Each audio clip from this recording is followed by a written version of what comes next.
The main character, Kang Ujin, is an ordinary 19-year-old living on Earth, but on that fateful day, he was suddenly summoned to another world. It is called Alphen. Ujin had to fight to reach the peak of fame, and when he stood at that highest position, his only desire was to return to his homeland. The year Ujin returned was 2021 in Seoul in front of Mido High School, which was the school he once attended. The first thing Ujin witnessed upon returning to Earth was the sight of some kids bullying another boy. Damn, it had been 20 years and everything was still the same, right? A strange voice suddenly rang out right next to him. Hyuk, along with the appearance of a strange person, made him jump.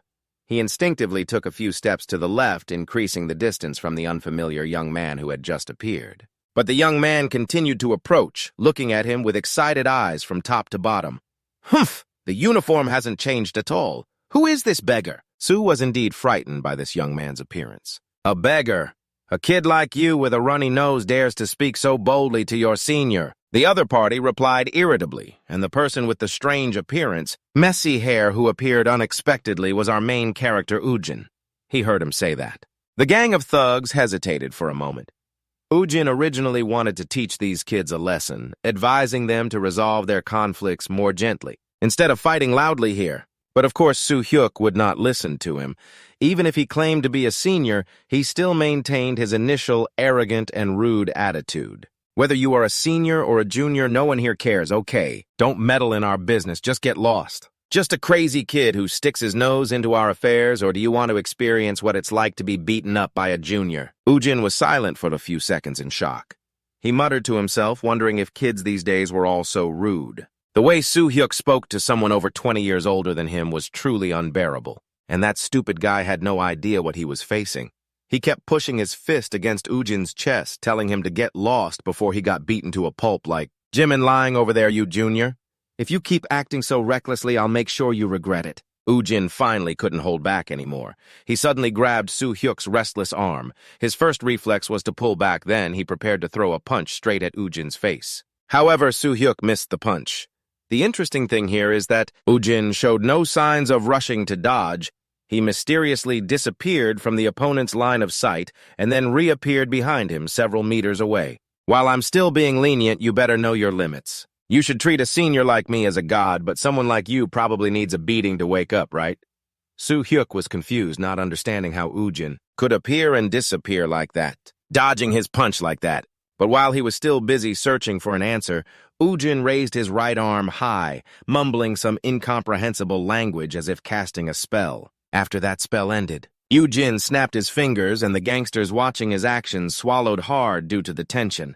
But after Ujin's snap, 1 second, 2 seconds, then 3 seconds passed without anything happening. And so these students began to change their perception of him, thinking that Ujin was a crazy person.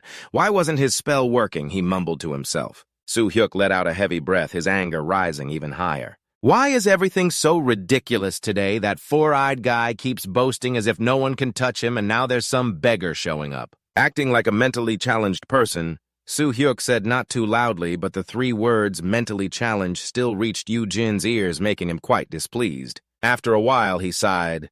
It seems the spell isn't helping me. Saying that, Ujin reached out, and when he was just a few centimeters away from Soo Hyuk's forehead, he snapped his fingers hard against it. Yet it created such a force that no one expected. Soo Hyuk was pushed back strongly, and everyone present was utterly astonished. No one could believe what had just happened before their eyes when Ujin only needed to use a finger snap.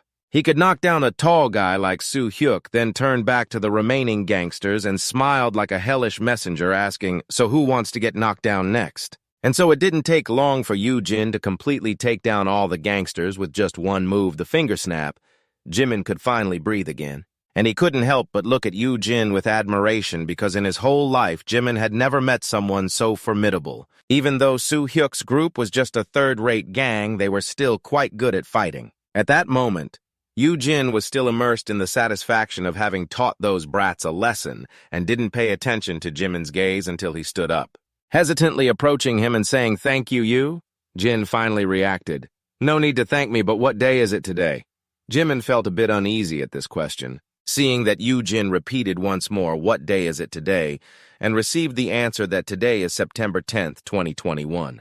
As soon as Jimin finished speaking, Ujin let out a loud gasp. Then he began to mumble to himself, I was summoned from 2016. After 25 years, it should be 2036, right? What happened?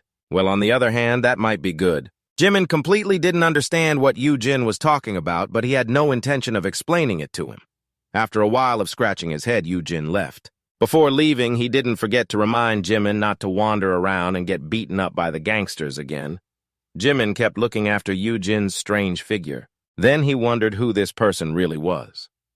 Ujin took a few steps, then raised his hand to the sky and started snapping randomly while chanting a teleportation spell, of course, with no effect. Jimin still observed him carefully and concluded that Ujin must not be a repeat student. Just as he thought Ujin was crazy, he suddenly turned around and startled Jimin, who was taken aback even more when he saw Ujin approaching him. However, Ujin only asked, "Hey, what's your name, student?"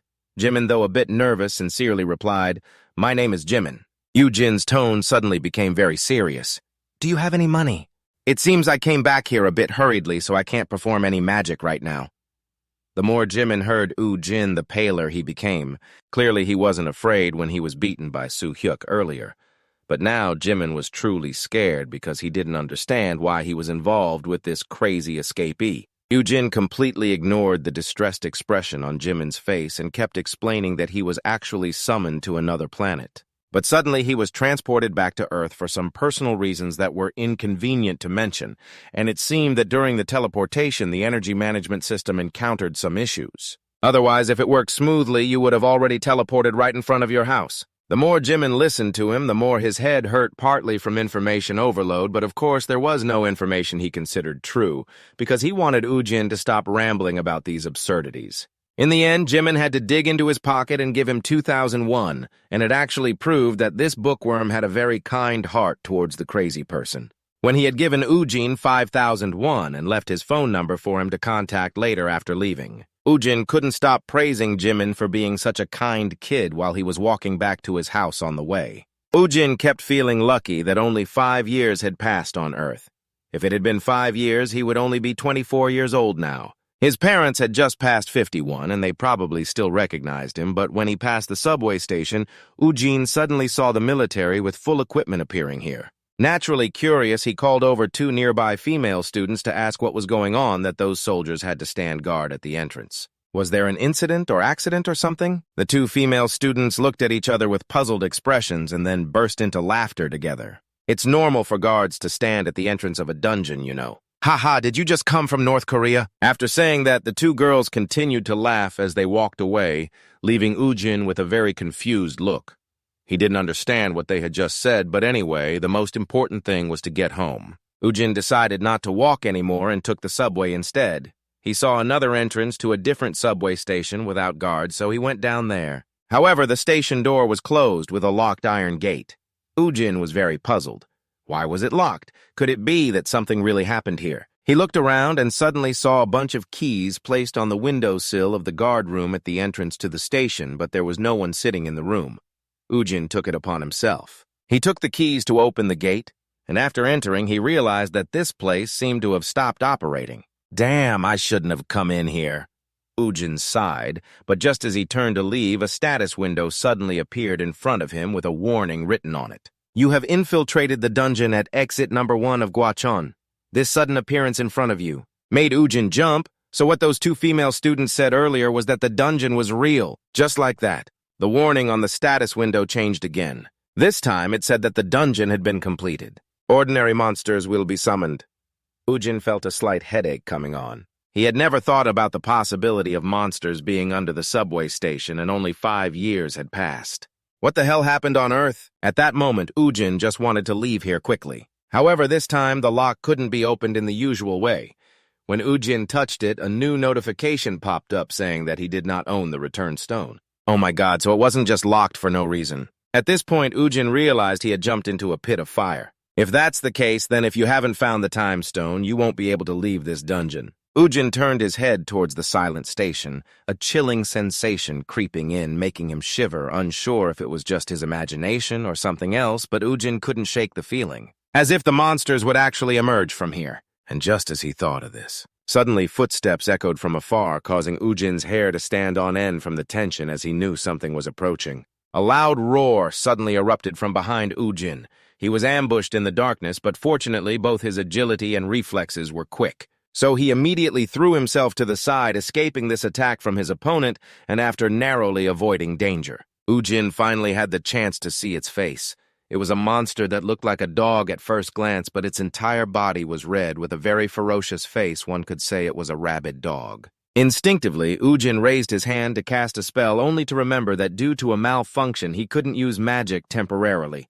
Meanwhile, that rabid dog leaped towards him again, and looking at its sharp teeth dripping with saliva, he couldn't help but wonder what would happen if it bit him. And since he couldn't attack, Ujin could only continue to dodge.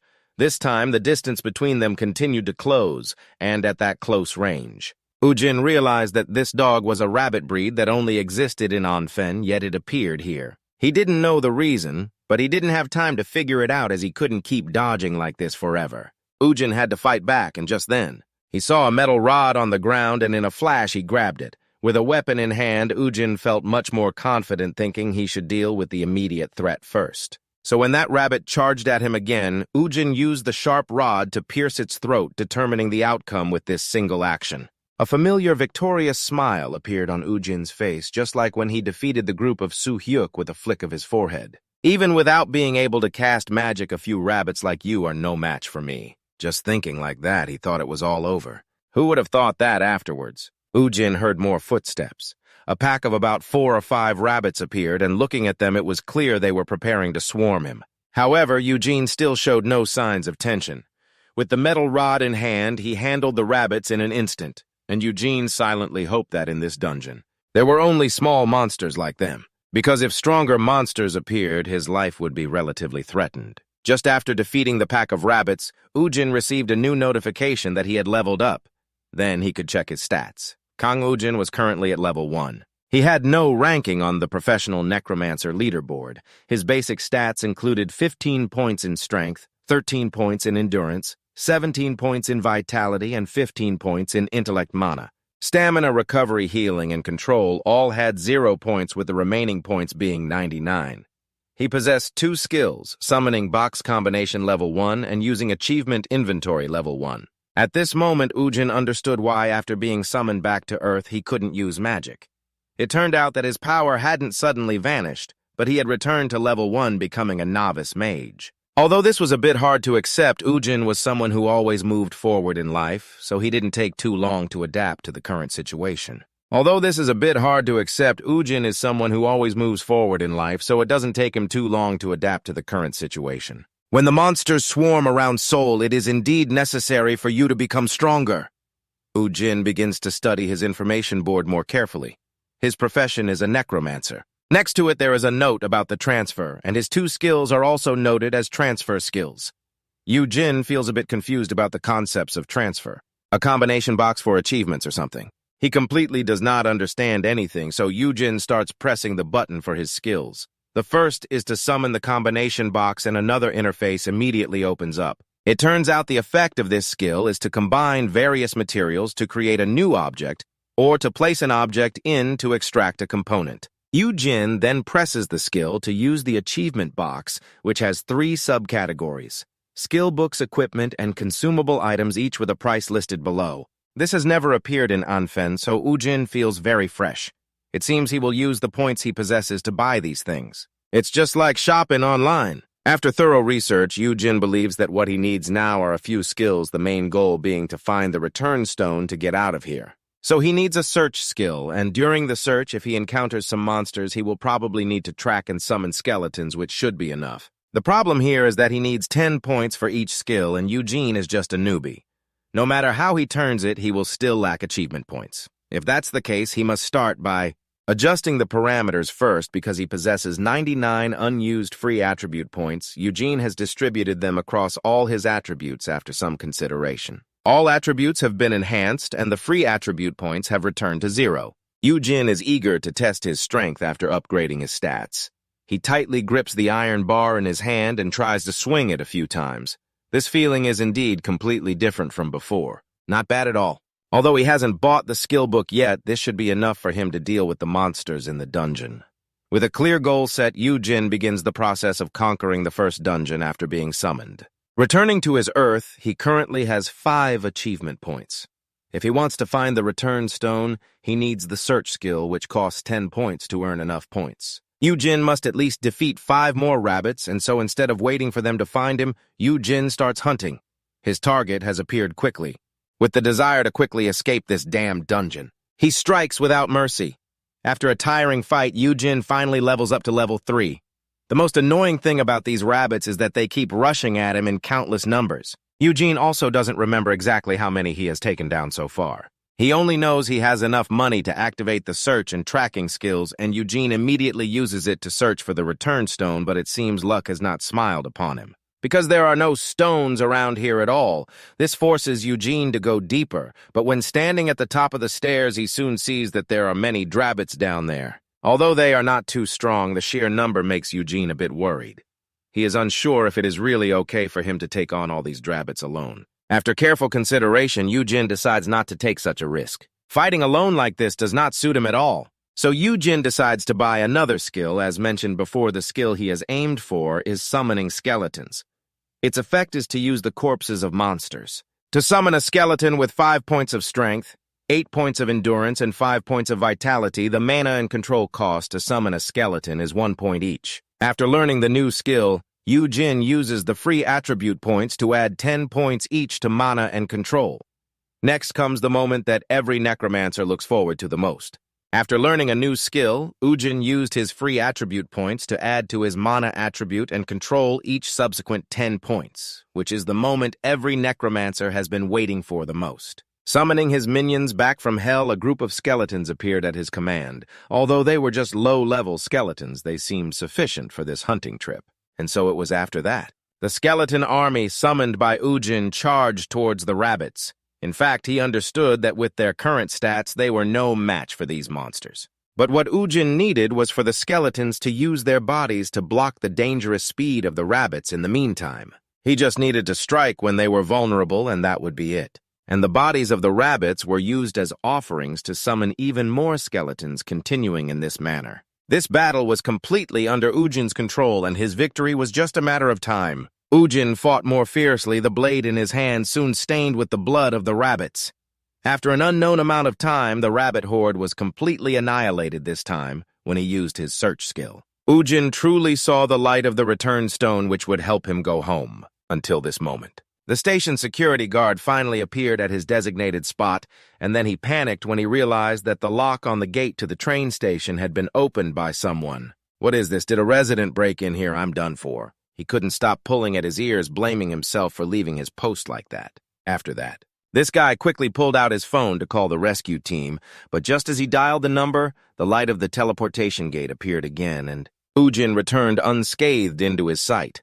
The station security guard was overjoyed to see that he was still okay and immediately asked him if he was an awakener. In another development, a man named Unze, who looked like someone up to no good, appeared with a backpack full of bloodstones.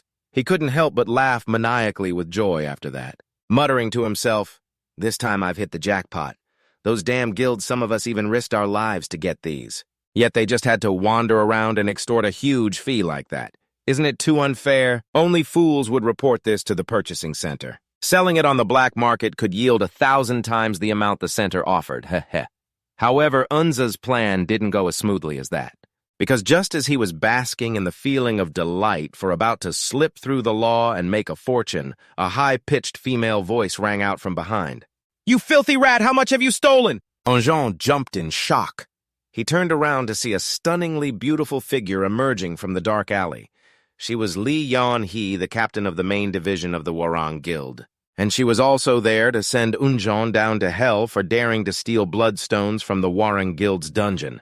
Seeing Yan-hee appear, Unze was extremely tense about being caught red-handed. It was already bad enough, but how could he be caught by this terrifying woman? Yet in his backpack was a whole lot of money, which made Unze unwilling to surrender so easily. Since it had come to this, escaping was the best option.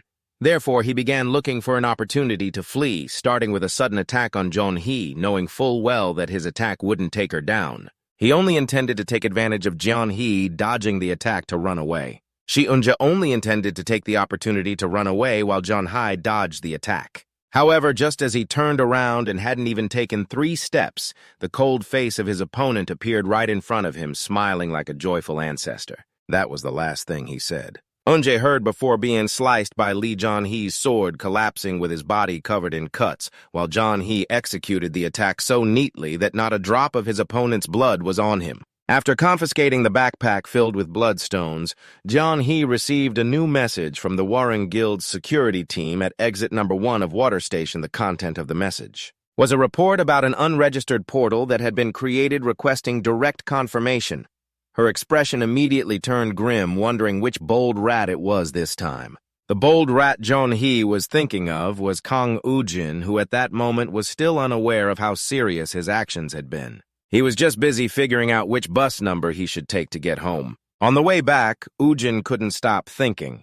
He couldn't deny that after the dungeon and the monsters appeared, this was no longer the Earth he once knew. Could it be that this planet was gradually becoming like the Onfan he was familiar with? Ujin wasn't sure what exactly had happened in the past 5 years.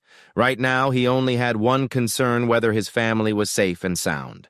Based on his old memories, Ujin returned home, but the problem arose from here. When he was sure he had found the right location, but his house had disappeared. Instead, there was a large corporate building. Could it be that his family had moved somewhere else? Ujin mumbled, then sighed. It was already late today. He planned to continue searching for his relatives tomorrow. After all, he hadn't eaten anything all day, and his stomach had been protesting for a while now. The quickest solution was to eat at a convenience store, even if it was just rice balls and instant noodles. But it was enough to make Ujin feel satisfied. The eating issue was settled now. It was time to think about sleeping. He really didn't want to go to the bathroom at all. But he didn't have enough money to stay at the internet cafe.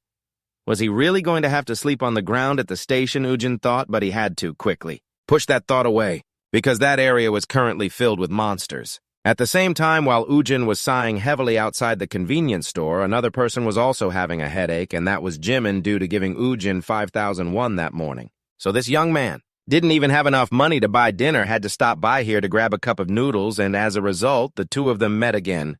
Ujin felt like he had found a lifeline, while Jimin clearly wasn't happy at all. "Oh, I was just about to call you, and indeed, our spirits are connected. I knew it right away. It seems I won't have to suffer on the street today." Ujin grabbed Jimin's collar and cheerfully said, "What do you want from me?" Ujin didn't answer. Instead, he asked if Jimin's parents were home. This made the young man even more alert. He wanted to know why he was asking that. "Well, some things have happened, so I need to talk to them. My parents have passed away." Jimin's response made Ujin briefly fall into a chaotic emotion. He felt a sense of regret for this young man. At the same time, he also felt lucky because it seemed he had found a place to cling to. "Does that mean you live alone?" Jimin nodded, seemingly just waiting for that nod. Ujin immediately clung to him, asking Jimin to take him home, of course, with the promise that he would pay for the rent. But he wasn't sure where the money to pay would come from. Temporarily, Ujin placed 301 in Jimin's hand, which was left over after he raided the convenience store, and it wasn't hard for Jimin to realize. This was part of the money Ujin had taken for himself this morning. Seeing the other person seemed hesitant, Ujin had to resort to force to threaten him, and in the end, he successfully crashed at Jimin's place. The next morning, he returned to Mido High School and met his old homeroom teacher, Min Jun. As soon as he saw Ujin, he recognized him immediately, but was also very surprised to see that he was still alive. 5 years ago, after going missing, everyone thought Ujin had perished. "Ha ha, yes, I did take a trip to the underworld and returned to the living," he replied half-jokingly. "But sir, I'm facing some troubles that I can't discuss. Could you please let me take a look at my student record?" At the same time, in Jimin's class, the bullies led by Soo-hyuk were looking at him with eyes full of resentment. Clearly, they had been taught a lesson by Ujin yesterday, but they still hadn't learned their lesson. They decided to unleash their frustration on Jimin today, and so when a female classmate was happily talking to him, Soo-hyuk rudely pushed her away. Then he wrapped his arm around Jimin's shoulder and pulled him closer. "Hey, you little dog, you really got lucky yesterday when that idiot fell from the sky to save you.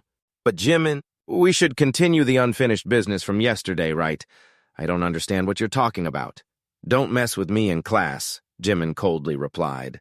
This indifferent attitude from him through Soo-hyuk's lens turned into arrogance, making him extremely angry, and even though they were in a school environment, Soo-hyuk still didn't hesitate to roughly grab Jimin's hair and began cursing with a series of extremely vulgar words. "You still don't know your place, huh, you bastard?" If nothing changed, this guy would get punched, but just then, a familiar voice rang out, causing the group of Soo-hyuk to immediately stand on end. "Stop it, wow, I arrived just in time." As soon as he saw Ujin, Soo-hyuk began to tremble, because how could he forget that guy who spoke nonsense but had flicked his forehead yesterday? "All of you follow me outside." A terrifying smile appeared on Ujin's face, knowing that they had no choice but to go. The group of Soo-hyuk followed him up to the rooftop, and of course Jimin went too. Along with a few curious students who also followed them, they didn't know who Ujin was. They only knew he was a senior who had studied at their school, and they felt he was crazy for daring to declare war on Soo-hyuk's group. Today, Ujin even gave those little brats a chance to attack first, but they still couldn't hit him. Looking at those clumsy swings, Ujin could only sigh. Indeed, whether in Anfen or on Earth, people like this were still everywhere. What he meant was the type that only had a bit of muscle power and boasted arrogantly. All over the place, Soo-hyuk was flaunting his strength, thinking he was the best, which reminded Ujin of an unpleasant guy named Cassis from the Anfen Association, a brutal murderer. He was someone who had sold his soul to the devil. He craved territory, so he incited the association to assist him. Ujin thought of Cassis, but his hands and feet were still agile, dodging the blows. The important thing was that he dodged very leisurely, while Soo-hyuk had to swing his arms and legs vigorously but still couldn't hit him, which made him extremely angry. In the end, he decided not to play solo anymore and called all his subordinates to rush in together to gang up on Ujin. It was nothing unusual to see him react that way, and the only way to deal with this kind of person is to make them pay 10 times over with a strength that completely overwhelms them, just like Ujin did with Cassis at Anfan. This time, when the entire group of thugs charged in, Ujin finally chose not to dodge anymore but to counterattack. He faced the whole process without any difficulty. Ujin's pure physical impact was enough to make these thugs hit the ground after just one blow. Watching each of his subordinates being taken down by Ujin, Soo-hyuk began to tremble. Now it was just him left, and although he was quite scared, he still charged in recklessly because Ujin provoked him. But the ending for this arrogant fool who didn't know his own strength seemed quite clear. He was just an empty barrel making a lot of noise, worthless in Ujin's eyes, and had to endure the humiliation of being knocked down by him. Just finished dealing with this bunch of kids. Ujin suddenly saw a familiar figure hurriedly walking through the gates of Mido School. Even from a distance, he could still recognize that it was his mother. And just like a miracle, Ujin reunited with his mother. The moment he hugged her, feeling her body trembling from crying, he could hardly hold back his emotions. The two of them talked about so many things. According to what Ujin's mother said 5 years ago, right after he disappeared, a massive dungeon explosion erupted globally, turning all train stations on Earth into dungeons in the blink of an eye. Ujin's father also died after being caught up in that explosion on his way to work, and his mother had to continue living to protect his younger sister. Their family's business had never been doing well, so after Sua fell ill, the family's finances plummeted uncontrollably until now. They have always had to live in hardship day by day. After meeting at school, Ujin was taken home by his mother. She had to go pick up Sua, so she reminded him to stay here and not wander around. After his mother left, Ujin's mood became even more complicated as he looked into the room. It was even too small for a family to sit together. And at that moment, Ujin could feel the heavy burden of responsibility that his mother had to bear alone. He noticed a box taking up an entire corner of the house. Inside were things belonging to his father that Ujin's mother couldn't bear to throw away, and it seemed he could understand why she couldn't let them go. This made Ujin's heart feel like it was shattering into pieces. Not long after, his mother returned with Ujin's younger sister, looking at the strange face in front of Sua. She seemed a bit tense. Even though their mother introduced him as her older brother, Sua still looked quite suspicious. Ujin half sat, half kneeled to be at eye level with his sister. Then he carefully patted her head. "Sua, you've grown up so fast. Do you still remember your brother?" "I used to change your diapers when you were still in the crib." Sua's face flushed. She protested that she was no longer wetting the bed. After that, their mother left the two kids some time to talk while she went to cook. It was the first family meal Ujin enjoyed after years of wandering. That night, the three of them huddled in the cramped room. Their mother and sister had fallen asleep long ago, but Ujin couldn't fall asleep. He remembered 25 years ago when he was first summoned to the planet Alphen, a place built like a simulation game where Ujin had to fight more fiercely than anyone else. Just to survive among the brutal monsters and resist becoming a part of Anfan, in the end, Ujin became the highest-level necromancer. And before he could see the results of the long journey he had gone through, he immediately returned to his home planet without any hesitation after meeting that administrator. Because Ujin wanted to reunite with his family, he just wanted to find that simple happiness once again, but as everyone saw after returning to Earth, this planet had completely changed. It was this change that caused Ujin's father to lose his life and his family to go bankrupt, which compelled Ujin to take his father's place as the pillar of his family. And to achieve that, he had to earn money. After all, he had survived on Anfen and had experienced even worse things than this. Therefore, Ujin still felt that the current situation wasn't too terrible. At least for his family, he was determined to make it work. The next morning, the first thing Ujin did was buy a new phone. He started researching the concept of being a awakened one, just like the way the security guard at the station did. Yesterday, he called him because he thought Ujin was just a resident who accidentally wandered into the dungeon, so he was scared to the point of almost losing his pants. But seeing Ujin safe and sound, he could finally breathe a sigh of relief. He just wondered what Ujin was doing in the dungeon without any bloodstone. After that, he had to fill out information at the storage gate, which opened a path for Ujin. He needed money, and the only thing he could do right now to earn money was to become an awakened one, so he texted his mother to inform her that. He would be moving in with a friend during the preparation for the entrance exam, and the friend he mentioned was, of course, Jimin. In fact, bothering Jimin made him feel a bit guilty. But there was no other way. Ujin could only promise himself that he would definitely repay that kid later. However, after dialing the number that Jimin had left for him, Ujin heard a strange voice. "Hello, I am Park Hiso from the Dongjin Employment Consulting Agency." Ujin was confused for a few seconds. After confirming that the person was not Jimin, he realized that he had been played by that clever young man. Ujin was someone who would take revenge for any grievances, so he naturally couldn't let this go easily. That night, Jimin returned home after school. In fact, he felt a bit regretful for not having thanked Ujin after what happened yesterday, after all thanks to him, the Sioux. Hyuk no longer came to provoke him, and looking closely in Jimin's eyes, Ujin was just a bit awkward, not a bad person, so he decided to find an opportunity to thank Ujin. However, that opportunity came faster than Jimin expected when after opening the door to his house. He saw Ujin sitting in his house munching on sunflower seeds.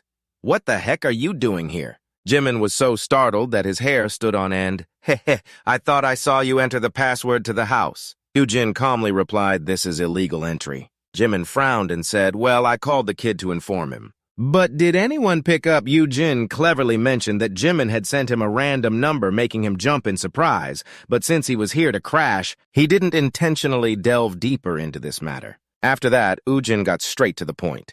He told Jimin that he was an awakened one. Even though it wasn't official, this was completely reasonable. And Jimin finally found a suitable reason to explain why. Ujin was so strong. It was just that since he had just crossed over to Earth, there were still many unclear matters, so Ujin had to ask Jimin if awakened ones could earn a lot of money. Of course. Jimin immediately replied, but it also depended on each dungeon, so the lesson on general knowledge for the uninformed began with Jimin. According to what he said first, Ujin needs to register with the association as an awakener to be granted access to the dungeons and then find a guild to join. Or you could also work for the association or the management bureau, but Ujin is someone who doesn't like being dependent, so he asked me if he could clear the dungeons by himself. That's fine, but it's too dangerous, so the wiser choice is still to join a guild. Jimin sincerely advised him, but Ujin still wouldn't listen. Because he had done some research and knew that all guilds required an entrance exam, which would take too much time, and he needed money as quickly as possible. The sooner the better. At least you should join some group. Dungeons are not something easy to handle. Jimin nagged, then urged Ujin to download an app on his phone. When he saw Ujin's phone, Jimin couldn't help but criticize him for using outdated stuff. Ujin argued that this was the latest model in the store, only to be hit with the harsh truth from Jimin that this model had been released 4 years ago. Ujin fell silent, remembering the excited face of the salesperson marketing it to him, claiming it was their best-selling phone due to its extreme durability. So many awakeners used it. It turned out those were just empty words to clear out the old stock of phones. Ujin swore that he would definitely deal with that salesperson. While he was busy thinking about how to handle that employee, Jimin successfully installed the Dungeon Forum app for him, so now Ujin could search for information about various dungeons and book them right here. So I just need to use this brick phone to find dungeons and conquer them. Right, Ujin asked, but I told him he needed to determine his awakener rank first. If he didn't, he would just be throwing himself into danger for nothing. Jimin had risked his life to advise him, but it seemed Ujin wasn't paying much attention. After browsing the forum, he found some new information about the entry fee. Even for the lowest level dungeon, it could cost Ujin up to 10,000 won, meaning if he wanted to earn money from the dungeon, he had to pay up front. After hearing this, Ujin's face turned pale. Jimin, lend me some money. When he said this, it was Jimin's turn to turn pale. Another night passed, and the next morning Ujin went to the Awakener Management Bureau to take the survey, and his necromancer ability made everyone present amazed. The moment the skeleton soldier was summoned with its glowing red eyes, the atmosphere around became lively. From the observation room, a voice exclaimed that he was a necromancer. Ujin stood there and straightforwardly replied, "That's right." The testing staff thought to himself that he had seen many Awakeners, but this was the first time he had seen a necromancer in person. At that moment, a goblin appeared in the testing room, and the summoning ability of each person was evaluated based on the combat capability of the creature they summoned. "Can you try attacking the thing in front of you?" Ujin looked up at the projector above, quite surprised, wondering if it was a simulated image. Ujin stroked his chin, looking at the monster that had just been created, and exclaimed, "Interesting."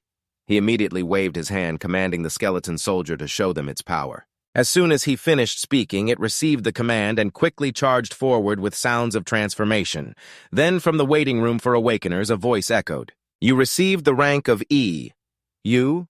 Jin reached out to take the Awakener card and replied briefly with a yes.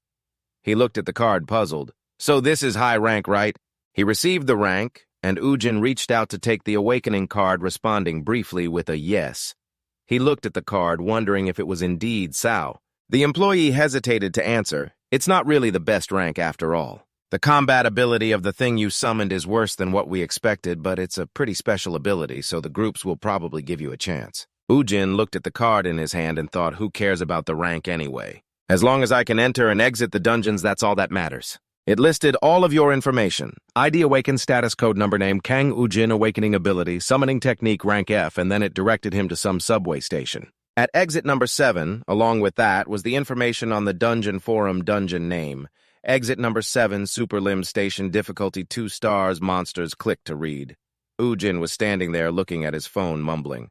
"This dungeon seems suitable for me." At the same time, a person approached, hands on hips, and continued, "Are you here alone? Do you want to join our group?" Ujin was startled and looked back at Beidosu, a veteran miner of rank E, introducing his team. "We only have 7 members, and there's still 1 spot left." You directly refused in the face of his confusion. "Oh, never mind. I'm happy playing solo, my friend." Dosu was a bit puzzled. "Wait, are you really going to throw away the entry fee like that? Moreover, the amount of bloodstone is limited for each person within a certain time." While Ujin was blankly staring with a big question mark, Dosu's voice continued. "It seems like you're a newbie." He stepped closer and asked, "What rank are you?" Ujin replied without hiding rank, F.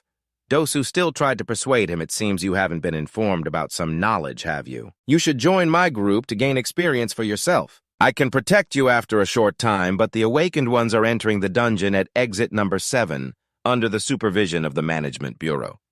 Ujin looked at them and thought to himself, "So the entry fee is divided equally among the participants. If only I go in, the amount I have to pay is 800,000 won for 1 hour, quite steep indeed." He recalled Dosu's explanation at that time. A single run can only have a maximum of 8 participants. If you want to play solo, you'll have to pay the entry fee for 8 people. And to maximize the amount of bloodstone, it's best to go with a group. Ujin could only sigh deeply because he had no experience at all. So maybe going with them wouldn't be bad. At this moment, a young man stepped up beside him and anxiously asked, "I'm worried, what do you think?" Ujin replied reassuringly. "As a man, even if you're scared, you shouldn't show fear. This person is Hong Sung-gu, a fireball magician of rank E." He smiled back. "You seem very confident." Ujin thought to himself, it seems he was also invited by Dosu to join the group like me. I heard he awakened 2 months ago, then dropped out of school and is now trying to be a part-time awakened one. At this moment, a dungeon-conquering group was staggering out, covered in injuries. Sung-gu looked over, puzzled. It seems they got hurt. One person from that group shouted, "A goblin den has appeared." The other person incredulously exclaimed, "How is that possible?" Dosu clicked his tongue sarcastically. "You have to wonder, they're just wasting energy." He turned back to explain to the team, sometimes some unnamed monsters will appear, even though goblins are only 2-star monsters. As long as we are careful, we can completely deal with them. Dosu's voice continued. Now let's get ready to set off. The scene shifts inside the chaotic setting at the train station where a group of goblins appears with ugly faces summoning their powers. At the same time, they shout, "Fireball," aimed directly at the monsters in front, followed by an explosion that lights up the area. Dosu steps forward, raises his hand, and shouts, "Fire!" As soon as he finishes, flames burst forth, burning the eyes of the creatures, accompanied by their shrill screams. The remaining team members seize the opportunity as the goblins lose their sight, rushing to attack the swordsman who delivers a horizontal slash, splitting the monster's body in two. At that moment, Ujin's skeleton soldier also thrusts a sword, taking down a goblin near the stairs to the second floor. They exchange compliments, noting that Dosu's fireball is quite useful.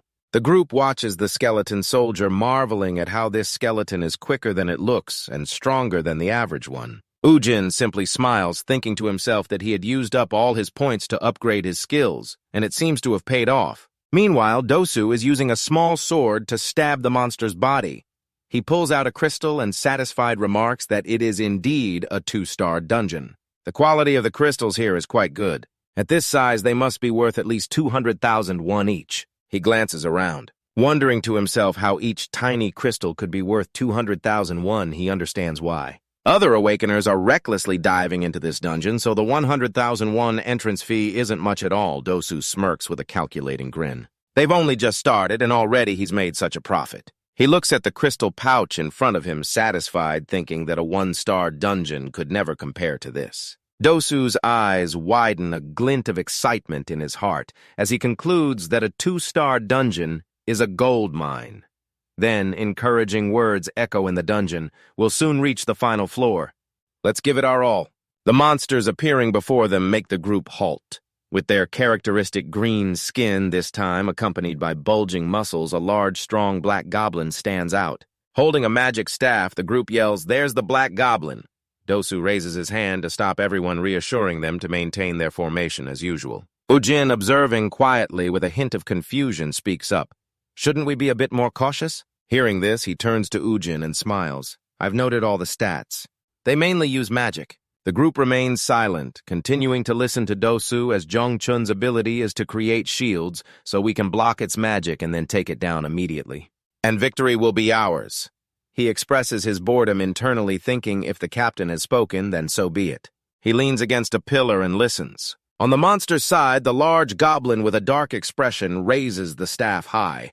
Dosu shouts loudly, "All right, block it!" A member steps up and creates a thin shield in front of them. The orb on the staff emits numerous lightning bolts, the energy striking directly at the shield and being blocked. Simultaneously, it spreads around the orb, temporarily neutralizing the attack. The team shows excitement. "We did it, move forward." Dosu fires straight ahead. He aims for the eyes of the large black goblin in front, and the swordsman quickly slashes, but it is blocked by the staff in its hand.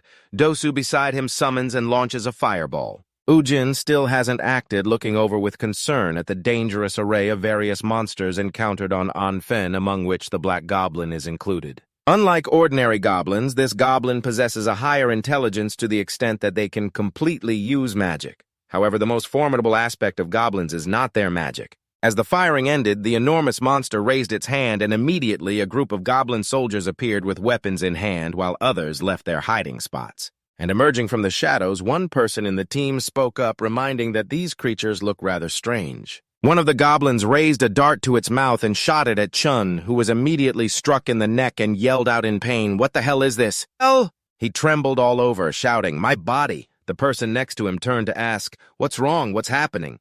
Before he could get an answer, something was thrown straight at his head. Dongchun, after attacking the goblin, quickly ran to find a hiding spot, while the archer Duong scolded the bastard Ujin for being too cautious, muttering to himself as he had thought.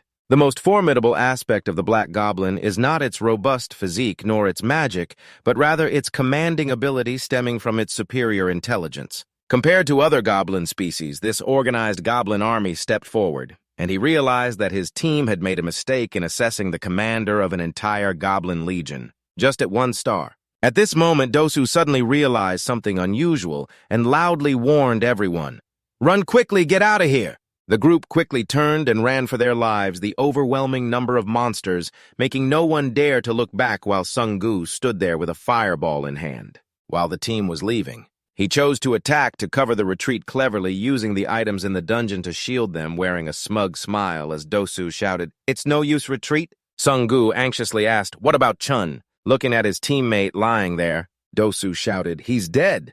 Are you using your eyes to display that?" He continued to run with the others and ordered a retreat. The Black Goblin leader's eyes gleamed, and it wore a sinister smile, its magic staff continuing to emit lightning bolts. It quickly shot a bolt of electricity straight at the fleeing group, hitting Sung-gu, whose body froze, and he screamed out.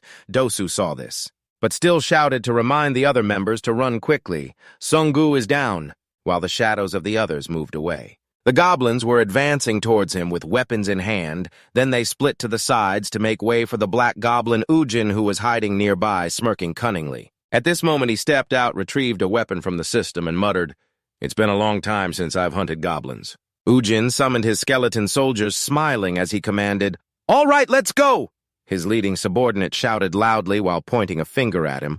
Ujin focused, thinking that he must confront the goblins. The Black Goblin commander is indeed not easy to deal with at all. Just as this thought ended, he immediately charged forward, shouting orders to rush in. The goblins were not to be underestimated and charged towards him for a confrontation. Ujin kicked off the ground to gain momentum, thinking briefly that while the skeletons were dealing with the goblins, he leaped up and appeared above the Black Goblin to its astonishment. Immediately, it raised its magic staff and lightning appeared again.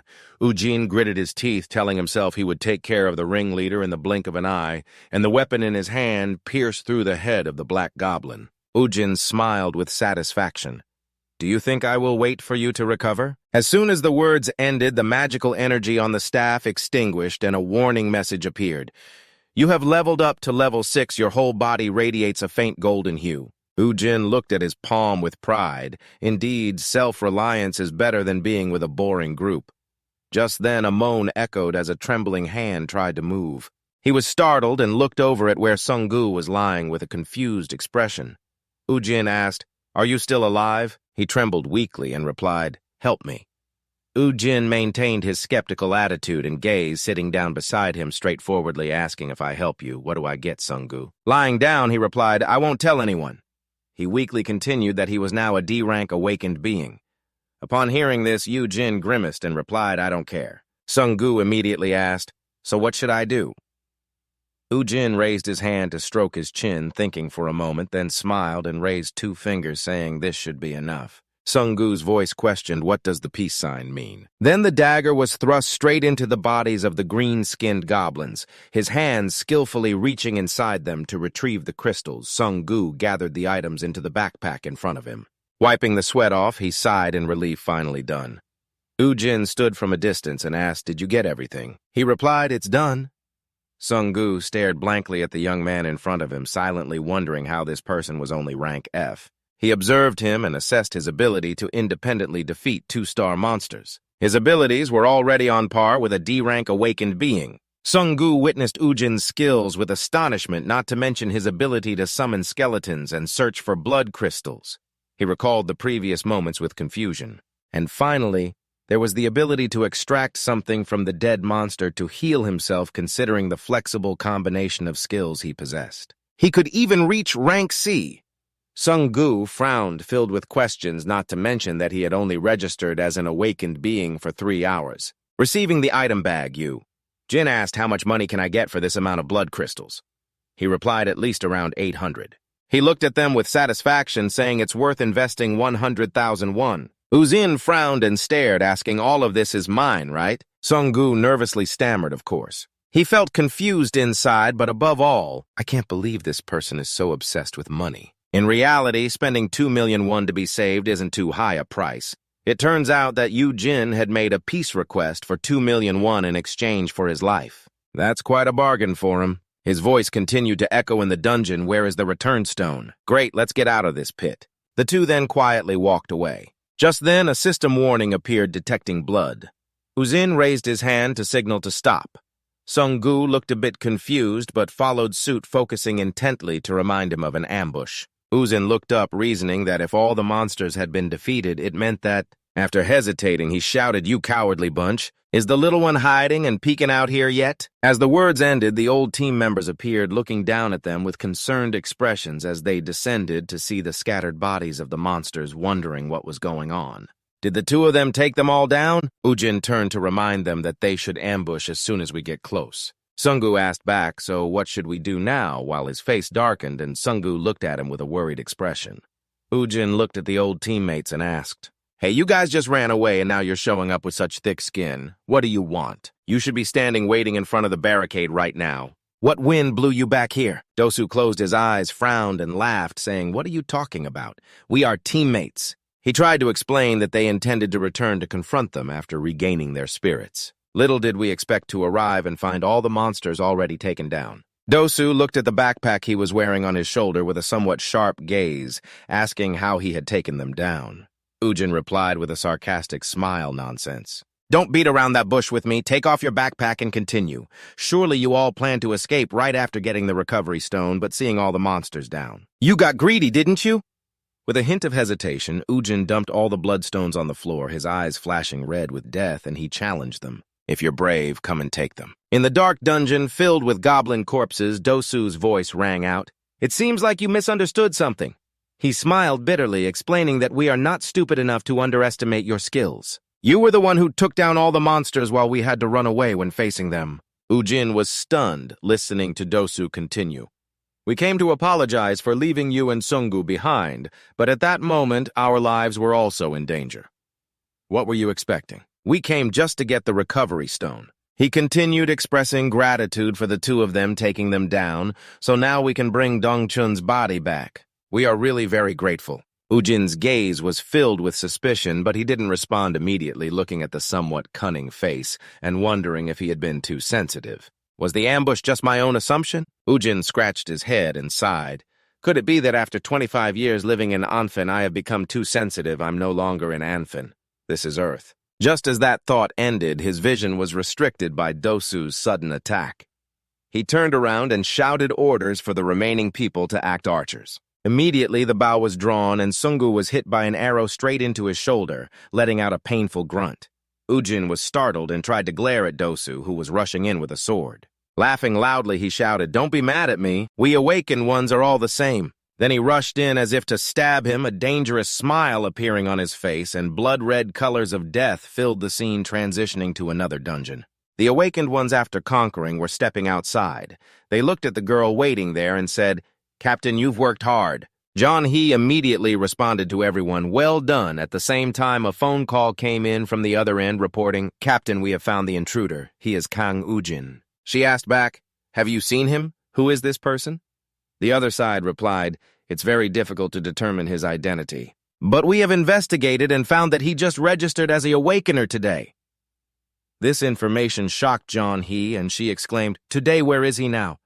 Back in the dungeon after the ambush, a sinister smile appeared on Dosu's face, but his expression suddenly changed as he glanced at Ujin. He clutched his head and laughed loudly in a mocking tone. "You are a bit hasty." Ujin tightened his grip on Dosu's sword, causing him to tremble, his voice dropping suddenly. "Attacking like that is very bad, you know."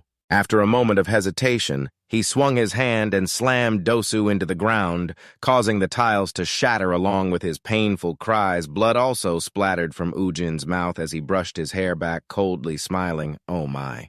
Why does everything happen just as I predicted?" He raised his hand towards his former teammates, questioning, "You are the new one who told me to awaken. We are all the same, right?" The shadows summoned from the corpses of the goblins continued Ujin's voice. "Those traitors blinded by bloodstone are so shameless." They were horrified and exclaimed, "What the hell?" The bodies of the goblins were... He raised his hand in front of him, commanding the skeletons that had just been summoned to punish the naughty children. Dosu sat on the ground, mouth agape in shock. Watching his teammates being taken down by the skeletons, the cries of despair echoed throughout the dungeon. Ujin picked up the sword he had dropped. He left the group behind for the skeletons to handle, while he stepped directly in front of Dosu. Although still in pain, he struggled to stutter a response. "Can we negotiate slowly?" Ujin looked at the sword in his hand and asked back, "Negotiate? What are you stalling for your magic to recover? As soon as he finished speaking, Dosu's scream echoed as Ujin stabbed the sword straight into his chest. Moments later, his former teammates were completely taken down and the dungeon fell silent, blood splattered on the floor. The bodies lay scattered right there. Sung-gu knelt there, dumbfounded, watching Ujin scold. Damn it, these guys must have some cash, right? He worriedly thought to himself, I can't believe he just killed someone, even 5 people in total. Meanwhile, you were rummaging through Dosu's pockets and asked, oh my, these guys are so useless. Sung-gu received no answer, and Ujin turned sharply, asking, why are you so mute? He was startled, holding his wound, stuttering, you stepped in front of me asking if my life was in danger because of you, huh? Still with a fearful attitude. He answered briefly no. Ujin did not hesitate to make an offer. Then double it. This surprised Sung-gu, making him confused.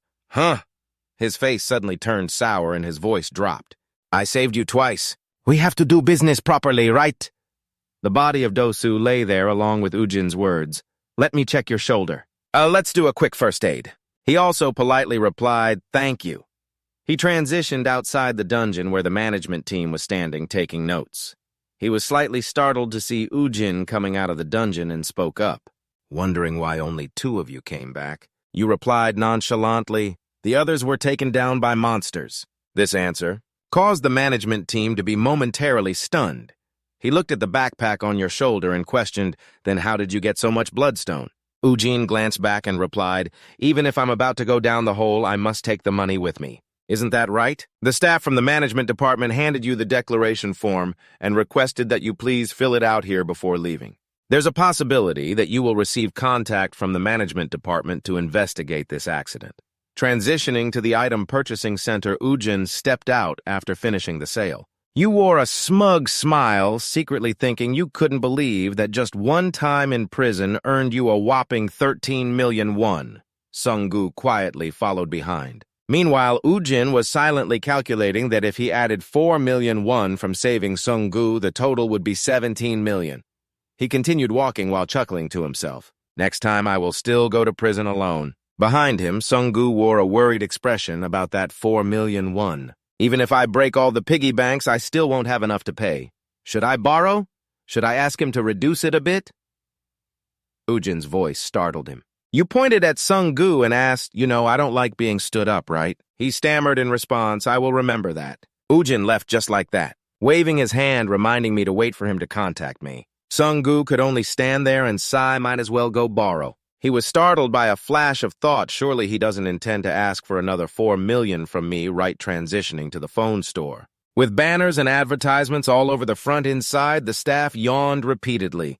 He looked outside and complained that there were no customers today. Just then, a loud bang startled the staff as he saw Ujin kick the door open. He shouted, what the hell are you doing? With one unnecessary move, you stepped forward and grabbed the collar of the sales staff, then Ujin lifted him up.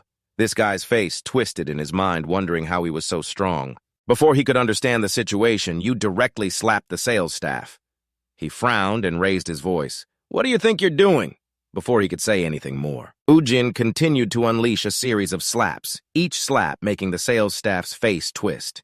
He trembled, worried that this guy was really losing it. If this continues, I might as well go visit my ancestors. This is what I've seen on TV. It must be intentional violence, right? The sales staff's face was purple and swollen. A weak voice rang out. I'm sorry, please spare me. Ujin paused, his long hair hiding the anger in his eyes as he looked at him. You threw the sales staff to the ground. He cried out in pain. Ujin lowered his voice, calling the staff to quickly kneel and respond. Yes, sir. You looked at him seriously and continued, I absolutely hate those scam artists. And those who like to mess around, too. The staff, confused, asked back, what scam? Inside, he was flustered. I don't even know who you are. What scam are you talking about? Ujin held out the phone in front of him, questioning, yesterday you sold me this phone. Remember, the sales staff recognized it, thinking it was the one he sold to that idiot yesterday, that dumb guy. He recalled the day before when he handed over the cheap phone to Ujin and smiled widely. I will reduce the price for you to only 900,000 won. At that time, not understanding the issue, you still smiled contentedly. Technology today is much more advanced than 5 years ago. He looked at the person in front of him and wondered, is that the idiot? Meanwhile, Ujin frowned angrily and asked, did the cat steal your tongue? Then the sky was blue, the clouds were white, and music played. Ujin looked at the contact list and exclaimed how beautiful it was. Even the color of the latest model phone could change like this. He muttered to himself as he walked, if that phone seller was still an Ann fan, I would have crippled him by now. He should know how lucky he is. Just then, a stranger approached from behind. They called out, "Hey, Kang Ujin!" He turned around confused to see a group of people in black surrounding him, and a woman's voice rang out. Your profession is a necromancer of the E rank. Looking at how you completed the round Gie water alone, your true ability must fall into the E rank category. So you could easily infiltrate an E rank group and wipe out your teammates. John He stood there questioning, just a novice, and dared to be so bold. Ujin, unfazed, asked back, "Who the hell are you?" She laughed, hiding her sharp gaze behind her hair. Then the red lips of John He moved as she confidently introduced herself. I am Lee John He. Captain Chu, the leader of the Warang Guild. Ujin still didn't know what was happening, feeling a bit anxious. Using the tracking skill, he could sense that. He looked at the aura John He emitted, thick and strong, silently affirming that she was extremely powerful. Ujin asked them, "So what brings you all to me?" John He replied. "Oh, there's a filthy rat that dared to offend our guild's dungeon." His face darkened as he laughed. "Oh, a filthy rat, huh?" Ujin stood among the crowd and asked them, "You all came here just to catch a rat?" He smiled and continued, "Turns out the Warang Guild is just like that. No wonder your dungeon is as poor as it is." Before he could finish, a hand grabbed Ujin's face, then he was forcefully pushed down to the ground, rocks shattering and flying up. Min Seok frowned and warned, "Don't be reckless. Our guild is not something a guy like you can casually mention." Ujin, furious, shouted back at the bastard. Then he tightened his grip on the guy's hand, pulling it away from his face. Ujin sprang up, twisting the hand hard enough to make Min Seok cry out. Seeing his subordinate groaning, John He pursed her lips, ready to make a move. In the blink of an eye, she rushed over and delivered a powerful kick right to Ujin's stomach, sending him flying and sliding across the ground, the blow causing him pain and grimacing. Not stopping there, Jeon-hee continued to where he lay, raising her foot high, preparing to stomp down again with another powerful strike aimed directly at Ujin's head. Everything shattered and his face distorted. He cried out in pain.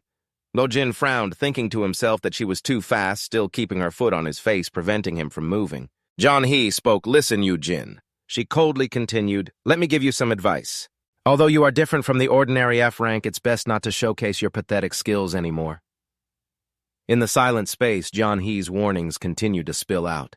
"Especially on the territory of our Warang Guild." She looked at Ujin's trembling body lying there.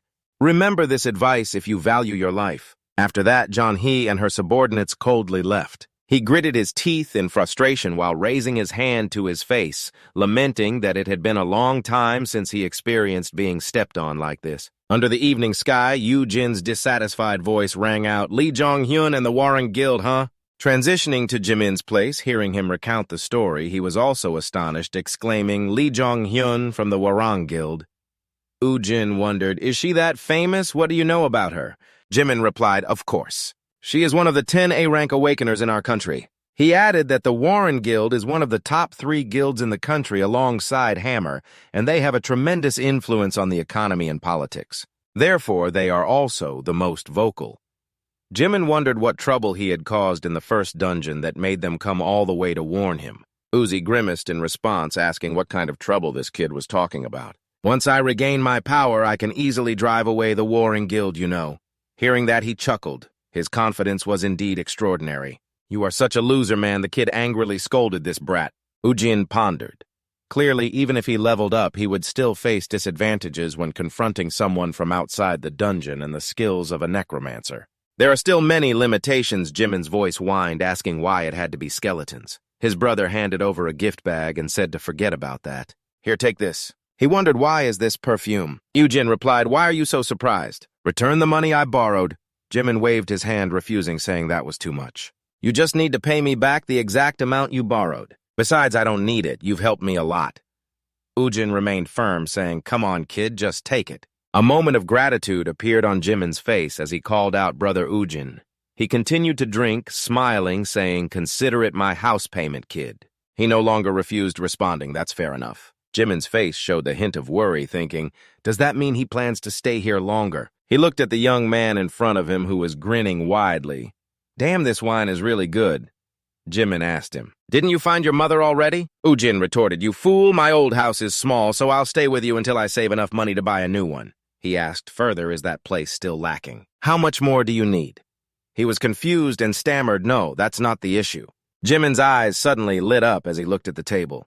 He asked Ujin, When did you change your phone? It's the latest model. Naturally curious, Jimin asked if he could take a look. Without hesitation, he handed it over, saying, It's nice, right? Holding the phone in his hand, he exclaimed, This is a premium red color. Jimin continued to explain that because the technique for crafting bloodstone hasn't been widely applied yet, this one must be extremely expensive. Did you make a lot of money? Ujin replied while eating chicken I wanted at an event. He recalled the scene when he fought the phone shop employee and explained it was a one-time only event in life. Jimin's amazed voice rang out, startling Ujin. Wow, you're really professional. While he sat there wondering what was going on, Ujin was focused on the phone, counting how many zeros it had. Ujin demanded, Let me see that. On the screen is a notification of bank balance fluctuations. 20 deposits of 40 million, a balance of 51,230,000, one sender Hong Sung-gu, he exclaimed in astonishment. What 40 million? Ujin frowned and scolded this crazy guy. I only told him to send me 4 million. The scene shifts to the Angel Cafe. Sung-gu walks in and sees Ujin sitting there, quickly bowing his head to greet him. Are you doing well? He took out his phone to ask again. We just said goodbye a few hours ago. What do you mean by doing well? His face darkened as he heard Ujin question him. Do you think I'm a beggar? I told you 4 million was enough. Inside, Sung-gu was worried. Big brother, please spare me. He recalled the scene of Ujin stripping Dosu and felt scared if he didn't pay him the full amount. Then my fate would be similar to those members. Sung-gu bit his lip, sweat pouring down. He hurriedly knelt down in the middle of the cafe, loudly pleading, Big brother, please spare me. Ujin was confused and scolded him. Are you short-circuiting? Sung-gu continued to shout in fear, I promise I will pay the rest to you later. Please give me a little more time. The people sitting there saw this scene and began to discuss, What's going on? Is that guy a thug? Is it high-interest lending or something? It seems that guy has borrowed from a thug. He frowned and demanded, If you don't want to die, then hurry up and sit here. Sung-gu jumped in surprise and complied, Yes, sir. As soon as he sat down, he hurriedly explained, I'm sorry, but I haven't found a way to earn enough 400 million won. I promise if you give me a little more time, I will pay you back. These words made Ujin a bit confused. He asked back, 400 million. Sung-gu, with a naive face, replied with a yes. He sighed inwardly, thinking, It seems he misunderstood. I told him to give me 4 million won, but he mistook it for 40 million, and now it's even up to 400 million. Ujin's eyes flickered, secretly lamenting. Kids these days are really generous. Looking at the honest demeanor of the young man in front of him, he decided, But if he likes it, I will indulge him. Ujin clasped his hands together, smiled wickedly, and asked, So how long should I wait? The scene shifts to the next morning. Ujin is walking alone in the park from a distance. Sung-gu stood by the car, waving and calling, Big brother over here, get in the car. Ujin wondered, Why is my subordinate so cheerful on the first day? He smiled and replied, Subordinates have the right to be happy too. This pleased him, and he couldn't help but smile, recalling the previous night at the cafe. Sung-gu was sitting obediently listening to Ujin. So earning 400 million won is almost impossible.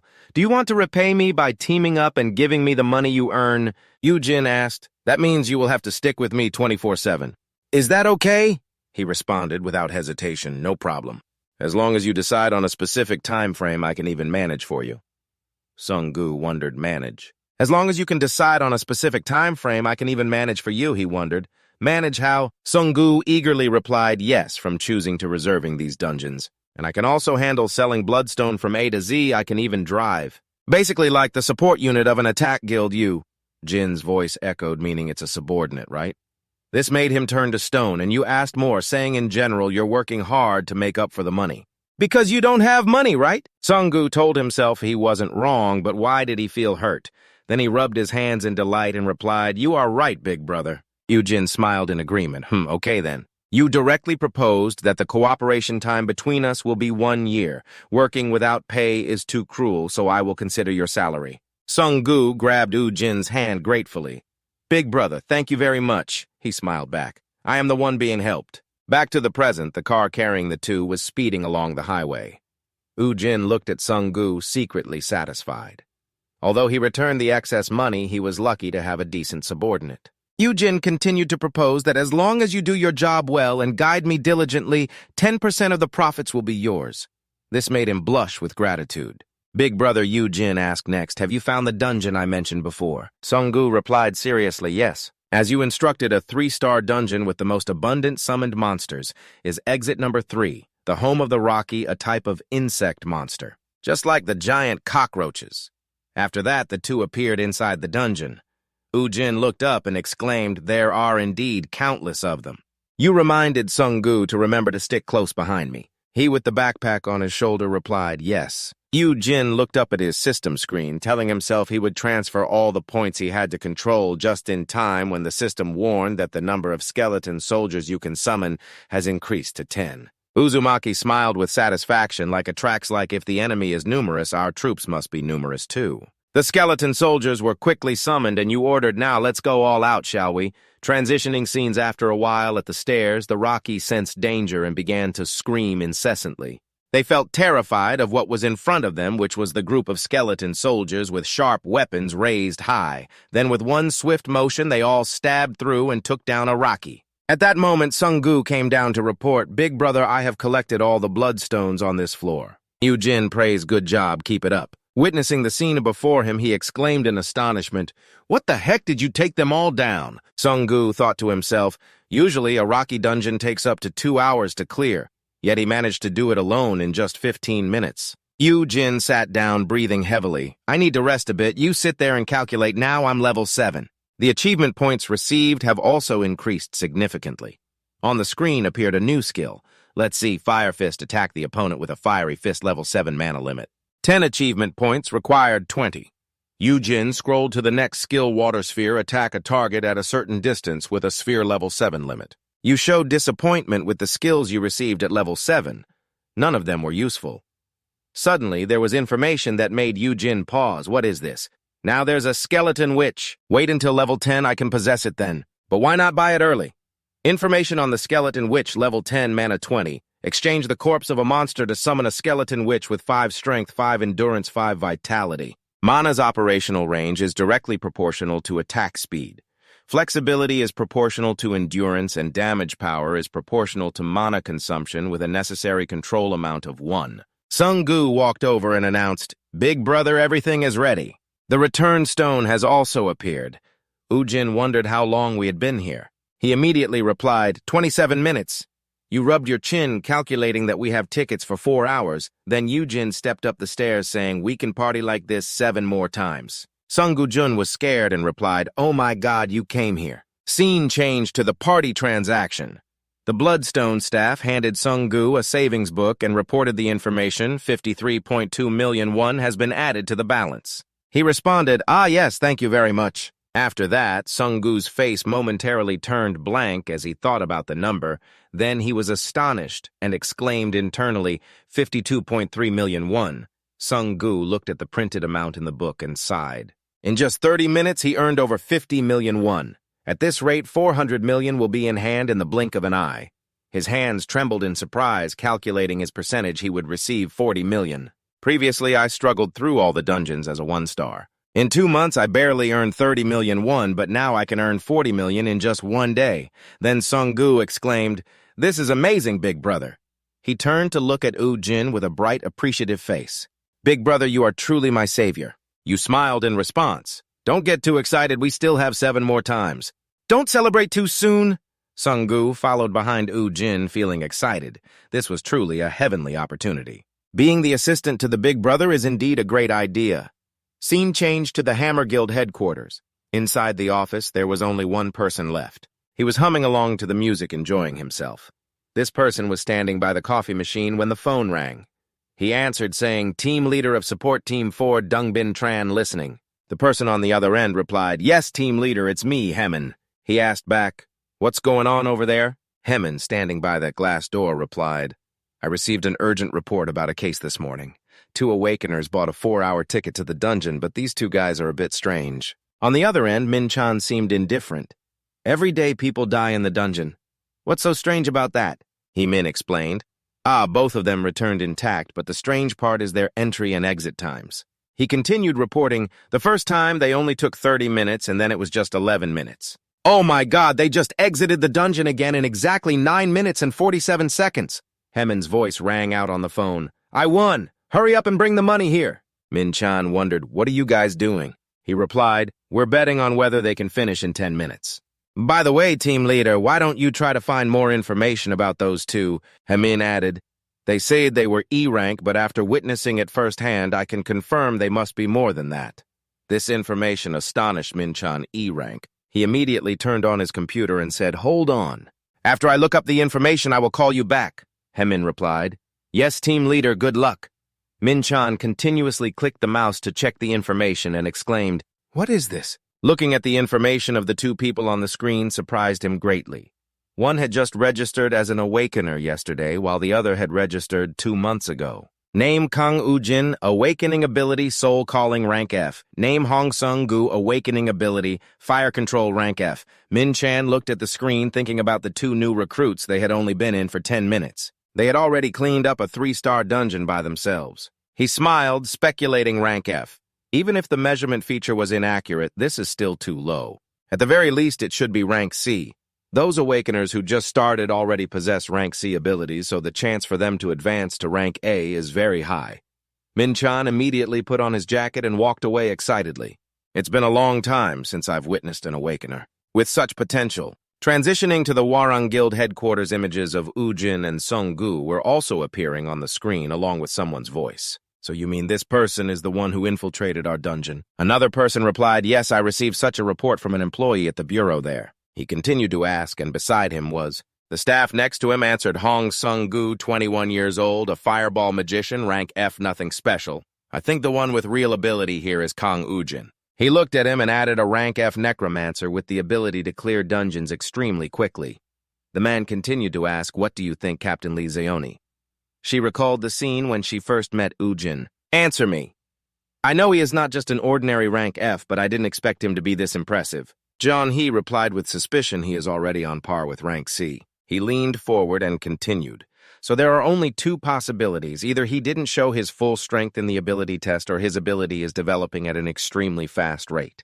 Jian looked over, wondering if there had ever been an awakener who developed that quickly. If we consider him truly rank F, then his development speed must have jumped 2 or 3 ranks overnight. He raised his hand to answer. There has been a similar case of an awakener who advanced from rank F to rank A. An image of a muscular man appeared. Along with the explanation, a person whose development process was completely concealed until he reached the highest rank in South Korea. Jian He exclaimed, are you talking about Kang Chun? She smirked sarcastically. No way he can compare to Kang Chun. He smiled and ordered, I'm not sure about that, but it wouldn't hurt to investigate a bit. This person is in the top 3 of the South Korean Guild Hwarang. Master Lee coughed, giving the directive to monitor him. Let's find out who this person really is. Transitioning to the dungeon, Sung-gu was continuing his work, skillfully wielding his sword. He stabbed the head of the rocky corpse, then broke open the hard shell on its head. The bloodstone immediately appeared before Sung-gu, who picked it up and tossed it into his prepared backpack. Working alone made him a bit tired. Sung-gu sighed and thought to himself that having money is nice. But if this continues, I will surely die. I've never seen a case like this. Dying from over-extraction of bloodstone, yet he stood up and called out to Ujin, can we take a break? Ujin smiled and asked, are you tired already? Then Sung-gu tilted his head back and drank water, exclaiming, ah, that feels refreshing, I feel better now. The big brother turned to ask me how much time was left. Sung-gu replied there was 1 hour and 12 minutes left. Ujin sat deep in thought, calculating the amount of money he had earned. It had now exceeded 400 million won. Perhaps that was enough to buy a new house for Mom and Sue. He then stood up and called out to Sung-gu. He was taken aback and asked, what's wrong, big brother? Ujin replied, the remaining bloodstone is all for you. I will protect you, so try to earn as much as possible, okay? This surprised him a bit. He inhaled deeply and added, I guess I should speed up a little more now. After that, Ujin dashed into the dungeon, leaving Sung-gu astonished. He could only raise his hand and call after him while Ujin, with a weapon in hand, rushed forward like the wind. Ujin and his skeleton soldiers fought fiercely, continuously taking down the monsters. He was startled to realize that one was flying towards him to ambush. Ujin glanced at it and smirked coldly. He then swung his hand lightly, slicing it in 2. The system displayed a level up alert. You have reached level 10. At the same time, the head of the Draki fell with a thud to the ground. Ujin stood there satisfied, thinking that this should be enough. The system displayed another alert. You have completed the level for the designated profession. Ujin stared at the screen in confusion. Profession? How strange. Ujin rubbed his chin, wondering. In Anfen, you only get to determine your profession at level 10, but I am already a necromancer. What is going on? The system issued a warning analyzing movement patterns. The system is determining the profession. A series of professions appeared, including mage, psychologist, warrior. Priest, warlock, along with Ujin's question, could it be done already? Then the system displayed the information. Warrior profession has been selected for you. You have received the warrior's reward, warrior's weapon. Ujin scratched his head in confusion. What the heck is this A warrior? That's a bit annoying. Becoming a mage would be more beneficial since the stats would align with those of a necromancer. If I had known this beforehand, I would have used magic instead of swinging a crowbar around. There was also a line about the warrior's reward, warrior's weapon. Ujin wondered, is this the profession reward? Immediately, a staff appeared before him. Ujin questioned, is this the warrior's weapon? Clearly, this is just a steel pipe. When he grasped it, a blinding light appeared, and its information also displayed steel staff, a weapon of a warrior similar to the lives of its owners. That is why it will develop according to its owner, ready to fight alongside you at any time. Effect boosts strength, restores stamina, state of deactivation skill, summon deactivation. Ujin raised the steel staff high, smiling, a growing weapon. I wonder what this will look like in the future. Now for the reward for the Necromancer Demon Crystal Seal. It was a bright red sphere. The Demon Crystal Seal is a type of magical stone that necromancers obtain upon reaching a certain level. Within the 7 seals reside the ultimate magics that skeleton soldiers cannot compare to. Just possessing them, Ujin can wipe out any enemy in Anfen that dares to eye his territory. Alando Ujin smiled, wondering, I'm curious about what I will receive this time. After that, the Demon Crystal Seal was unsealed and shone brilliantly. A beam of light appeared before him, and then a wing appeared in the light with someone's red eyes and golden hair. Along with full, luscious lips, he stared in astonishment, stammering, is that Bibi? The girl with demon wings behind her looked at Ujin and snapped, Master, where have you gone? He exclaimed in shock, Why is it you, Bibi? She jumped up and hugged Ujin's neck, exclaiming, I missed you so much. Master, did you ask the girl if she got stuck in Anfen? What's going on? BB replied, after you disappeared, all of us were locked in the sealing room. This left Ujin a bit confused, a sealing room. He thought to himself, could they have shifted space-time with me, weight sealing? The girl looked at him excitedly and said, Master, I'm so happy to see you. Suddenly, something caught BB's attention. The girl sniffed the air and then turned around to ask, what is that smell? Ujin's face showed confusion smell. BB looked at the pile of rocky corpses below and replied, Yes, I can smell the sigh hands of Janet from these. The answer startled him. He asked back what Janet, yes, Janet is the demon from a mysterious dimension that invaded Anfen. He has killed 90% of the residents in Anfen. Ujin had never fought him directly, but his sigh hands were so numerous that it made him sick every time he saw them. Ujin stood there looking down and asked, And now Janet intends to conquer Earth. If that's the reason these dungeons were open, then he worried silently. He thought he had escaped hell, but it seems the gates of hell are welcoming him once again. Scene changed to exit number 3. Game Bong Herman was waiting there. As soon as he saw someone coming, he raised his hand to greet Big Brother, here I am. Min-chan replied, it's still not past office hours, you know. He quickly smiled apologetically, and then Captain Min-chan asked, where are the 2 of them? Herman looked at the clock and replied, they have been in for 8 minutes. They should be out soon. He added, but these 2 are no joke. They have personally earned 400 million won. Hemin added, if I had that kind of talent, I would have cleaned out the dungeon already. Min-chan realized the 2 who just left the dungeon were here. He stepped forward to greet them. You 2 did great. Can we spare a few minutes to talk? Min-chan smiled brightly, trying to persuade them. Just for a moment. Ujin walked away without hesitation, giving a brief reply, not interested. He hurriedly called after him, hey, wait a minute. You turned back, wondering why you have to act all formal when you're making people go. Why ask from the start? Min-chan felt confused. What the hell is wrong with this guy? He smiled wryly and replied, I apologize for being so rude. He raised his hand to clear his throat and said Min-chan presented his business card and continued. Let me get straight to the point. Our Hammer Guild wants to recruit you 2. Ujin continued to respond coldly, short, and to the point, not interested. Min-chan hurriedly called out. Big brother Min-chan called out loudly from behind. Wait, it seems you don't have a good impression of the guild. Hammer is one of the top 3 guilds in the entire country, right? He smiled and replied, so you know about us. Min-chan continued to introduce our guild only offers the best treatment for the most promising awakeners. If you two agree to join, we guarantee to provide the best support services. Ujin interrupted, calling him Min-chan, still kept his smile, waiting for his response. Ujin lowered his voice to remind him, I am extremely uncomfortable right now. Don't bother me anymore. Scene change then, a voice called out, Ujin.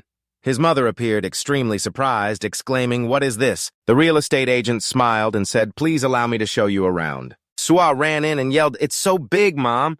She turned to ask, how are you planning to buy such a nice house? If there is no money, then. Ujin immediately showed the transaction screen to your mother and explained what you mean by no money. This is the amount of money I received today. She exclaimed, oh my, how did you earn this amount of money? Ujin smiled and replied, actually, I am an awakener, and you are still a bit surprised about that, aren't you? Do you have to go down into the dungeons to earn that money? She exclaimed in panic. Isn't that job very dangerous? Since when did you? She was extremely worried it was because of this that she lost your father. She couldn't let her son face a similar fate.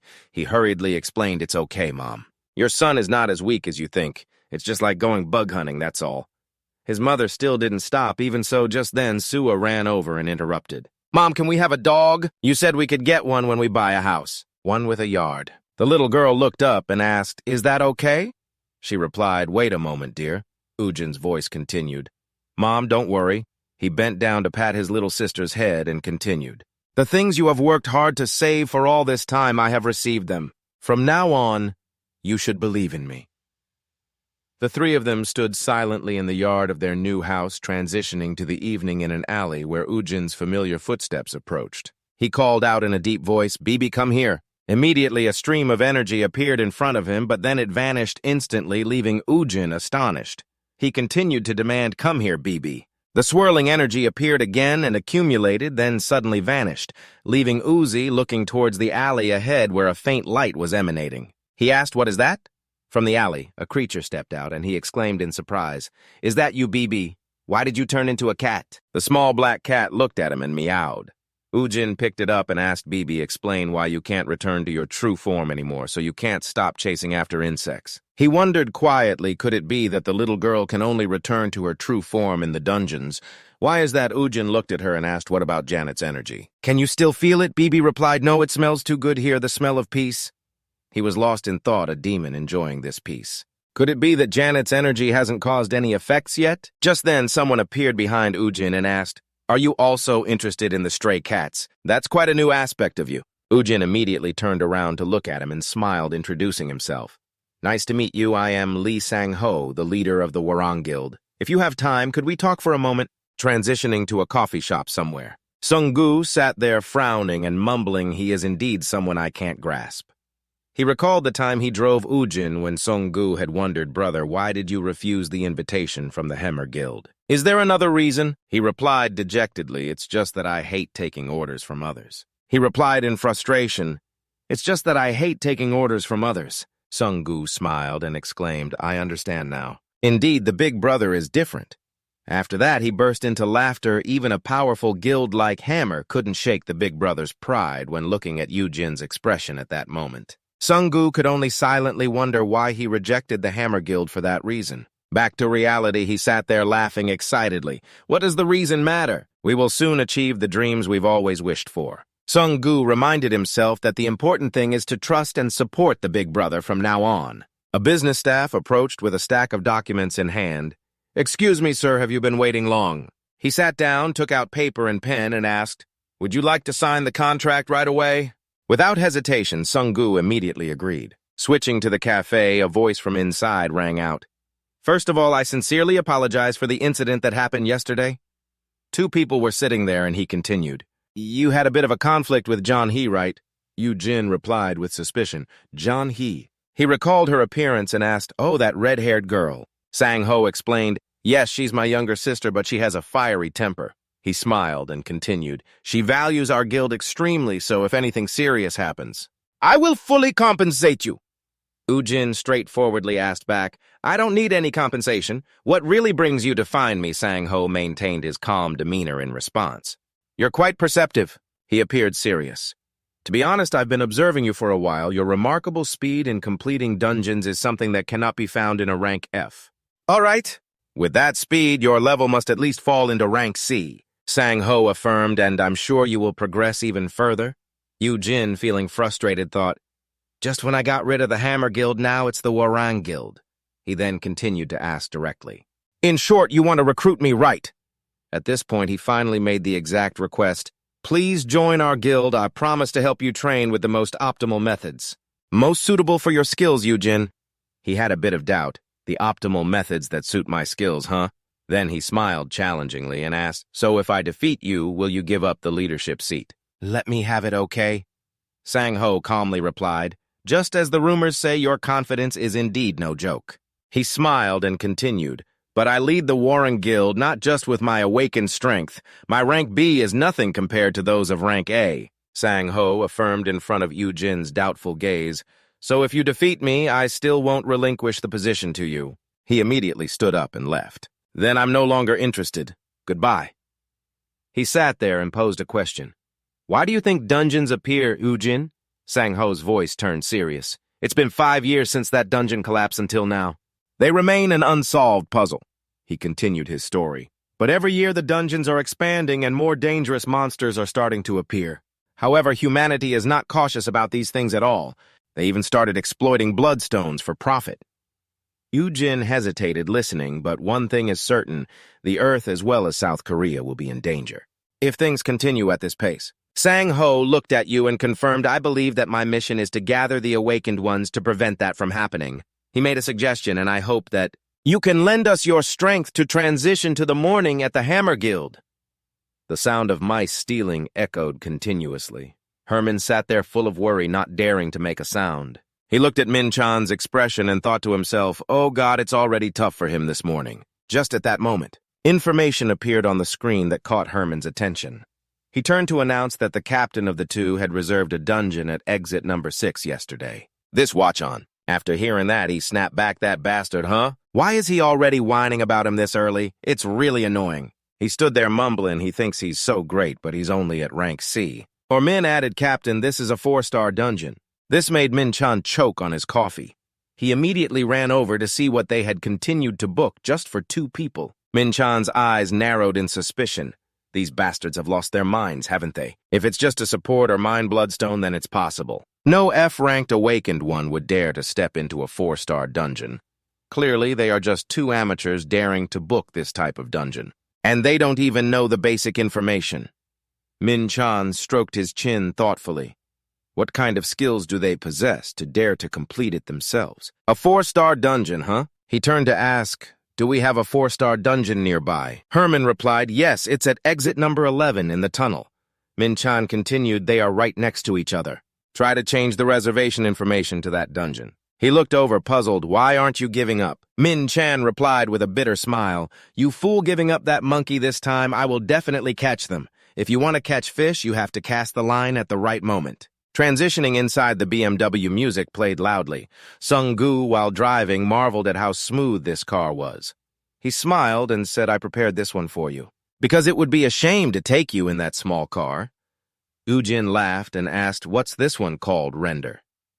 This made him a bit confused. Is he from another world? Why doesn't he know what BMW is? Sung-gu cheerfully affirmed, yes, I will continue to serve you to the best of my ability. Ujin was satisfied and instructed, then do your best today. After that, both moved to the reserved place. A voice rang out, what is an F-ranked awakened doing in a 4-star dungeon? And there are only 2 of you. Sung-gu stood there explaining, we said it's fine. We came here because we are confident we can conquer it, but the supervising staff immediately dismissed it. I said no. He still tried to convince us we won't hold you responsible, just let us in. The supervisor seemed determined to self-destruct. So why did he come here instead of the Han River? No means no, this is the rule.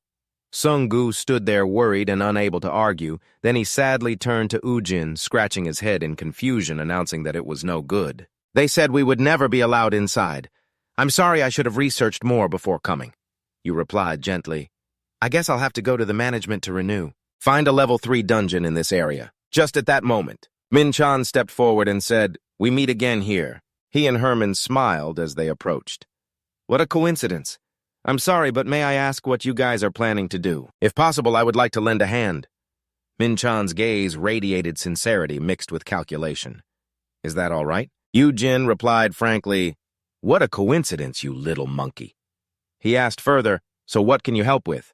Please take me closer to Wat Chun Station, the main hub." Chun Min-chan said, "Surely you guys don't know that only C-class assault forces can enter level 4 dungeons." He pointed towards the dungeon. "This is a level 4 dungeon managed by our guild. We have prepared in advance for reservations so you can use it as you like." This made Ujin a bit suspicious. "You're too good." Min-chan smiled and replied, "There's nothing free in this world. I'm just expressing my sincerity. I will take care of the rank adjustment, so feel free to conquer it." You stepped forward. "If you're that good, I will gratefully accept your offer." He politely replied, "You're quite generous. Before we go in, please wait a moment. I have prepared a gift for you two." Ujin wondered, "Did you prepare something like that?" Min-chan turned around and replied, "Please wait a moment." The trunk of the car was already opened. He looked inside and muttered, "There's nothing free in this world." Min-trang laughed heartily, feeling pleased. "Even if I don't ask for anything, every favor comes with a debt. If treated to a meal, that person will surely feel the need to treat the other next time." He silently calculated that even if the guy was an awakened one with bizarre potential, he was still just a 24-year-old rookie. "Kang Ujin, you're already in my hands." Hamin stepped forward to chat. "You're completely different from yesterday." Ujin immediately asked back, "Different how?"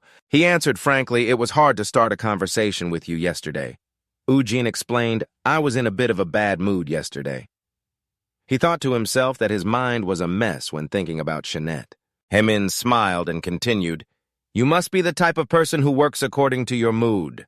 Today it seems like you're in a really good mood. How about we go for a drink later?" Ujin cheerfully replied, "Sounds good." Just this one sentence made him feel pleased. "I will make you sign a contract to become an asset of the Warren Guild for 2 years.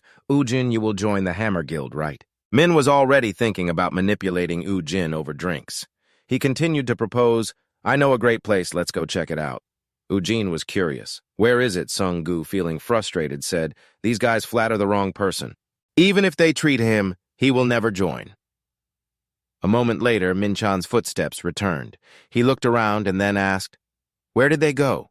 Min replied, "Into the dungeon." Hearing that, he trembled with anger and asked, "Did they already enter the dungeon? Didn't I say I would go get gifts for them?" Min explained, "Either way, you're waiting here until they conquer it. Why didn't you give it to them when they came out?" The bag in his hand immediately dropped to the ground. Hemin's eyes widened as he exclaimed, "Is this a survival kit inside the bag?" "These are the essential tools for a dungeon conquest." Min-chan asked in a deep voice what the new recruits wanted to challenge a level 4 dungeon. Knowing how much about high-level dungeons, he began to worry that the proposed level for conquering the level 4 dungeon was level D, with the captain being level C. Min-chan speculated that Kang Ujin was only level F on paper. But looking at his speed in conquering the level 3 dungeon, he might be capable of defeating the monsters in the level 4 dungeon. However, the setup of high-level dungeon 46 is fundamentally different from lower-level dungeons. If they enter without any information or survival gear, even a high-level awakened person cannot safely return. He held his head in frustration. What a mistake! We wanted to express our sincerity, but ended up pushing them into a death trap. Inside the dungeon, Ujin sarcastically remarked, "Is this really a level 4 dungeon? How strong can the monsters be?" Sung-gu replied, "I'm not sure anymore," as he looked at the pile of rats on the ground and continued. "Could it be that its difficulty is lower than average?" Ujin stood there and added, "It could be." Searching for stones to return the dungeon became unusually quiet. He wondered why there were no stones to return. Sung-gu turned in surprise. "No way." Ujin rubbed his chin, thinking it might be because his search skill level was too low. He then requested to go back and search again. The two continued walking in the dark dungeon.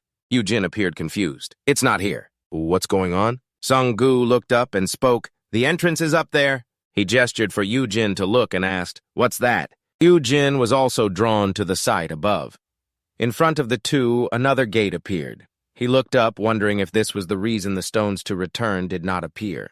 "Do we have to go through?" Ujin smirked. "I was just thinking it was too easy. It seems this is just the beginning." The two stepped into the gate. On the other side was a space dense with trees like a forest.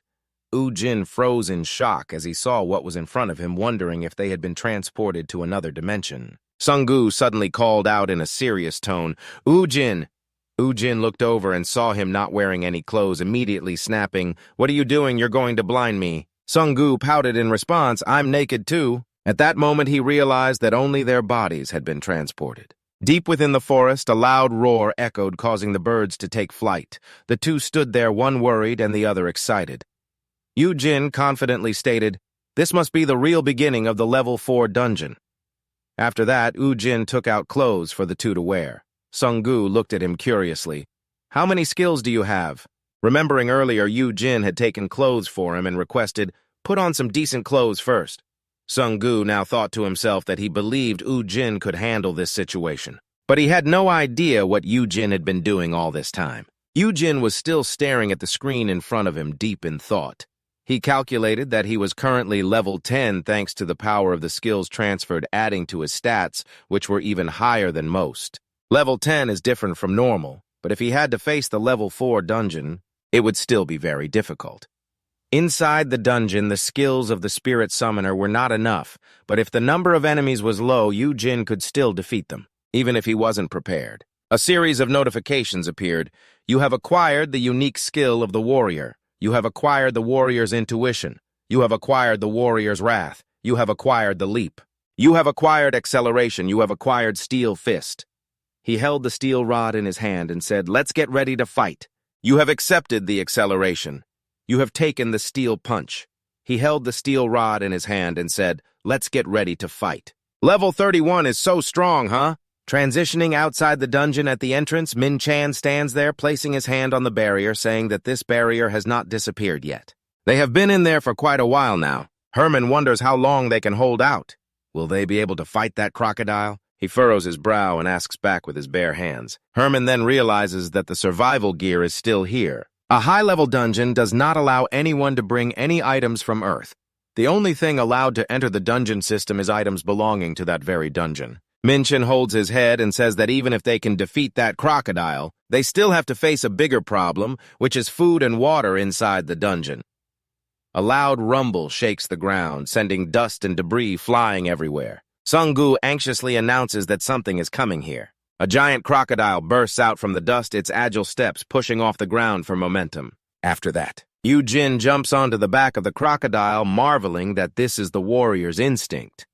Why not try experiencing what it's like to face a level 31 crocodile with its mouth wide open? Outside, Minchan is still worried. Even in the Amazon rainforest, it would be very hard to survive without those essential needs. The danger level here is much higher. Hemin beside him feels somewhat discouraged, truly avoiding a melon peel, only to encounter a coconut shell.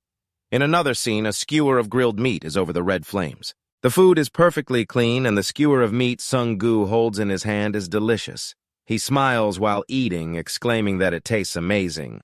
Ujin responds that crocodile meat is indeed a delicacy. Taking it down and grilling it like this is incredibly tasty. Try this eating crocodile meat and drinking beer is fantastic. Sung-woo finishes his beer, his face turning red, saying that this drink is also delicious. Ujin looks at his younger brother with a fond gaze.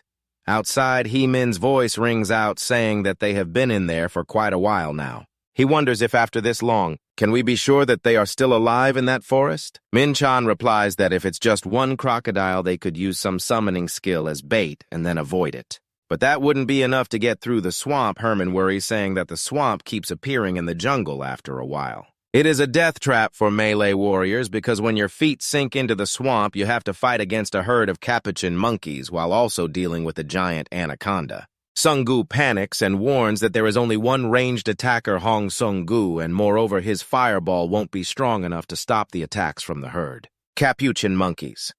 The two of them lower their heads in worry, sighing together that it's really hard. Indeed, it's very difficult in the dungeon. The fireballs are being launched, targeting the monkeys in the trees. Ujin shouts excitedly to burn them all. Sung-gu is astonished. Does he also have that skill? In front of the two, there is a group of skeletal mages with wands in hand. The information reads, "Summon a skeletal mage. Take the corpse of a monster to summon a skeletal mage, level 10, limit 20 mana."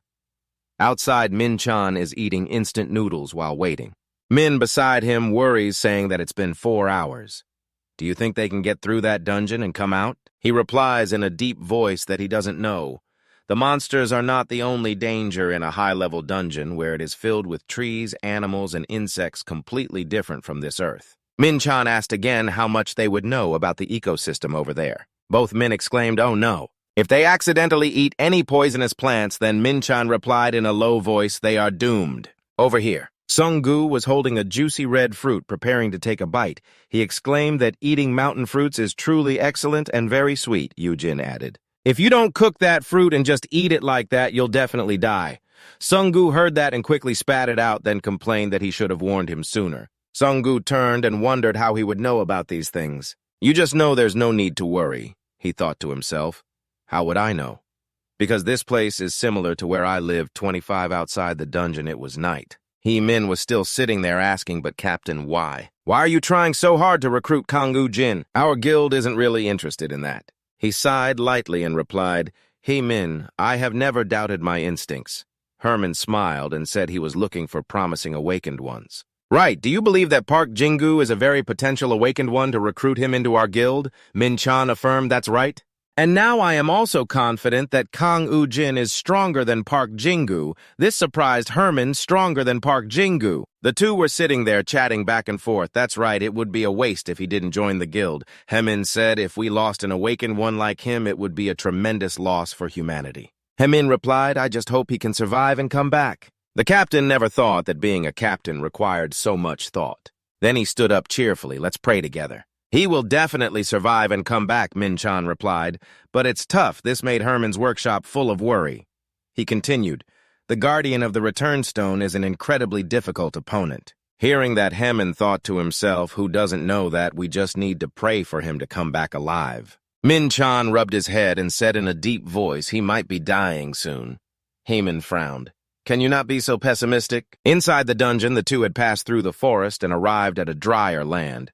Sung-gu widened his eyes, looking ahead, and said that's the return stone in front of them. The stone sparkled above something resembling an altar. Sung-gu walked towards it and complained finally arrived at this damn place. Immediately, Ujin reached out and grabbed his collar, pulling him back as the ground in front of them suddenly sank, revealing a trap. Sung-gu exclaimed in fear, "A trap, I almost died." He turned and thanked him. Ujin's gaze was now highly focused upon seeing that. Sung-gu also turned to look and asked, "What are you looking at?"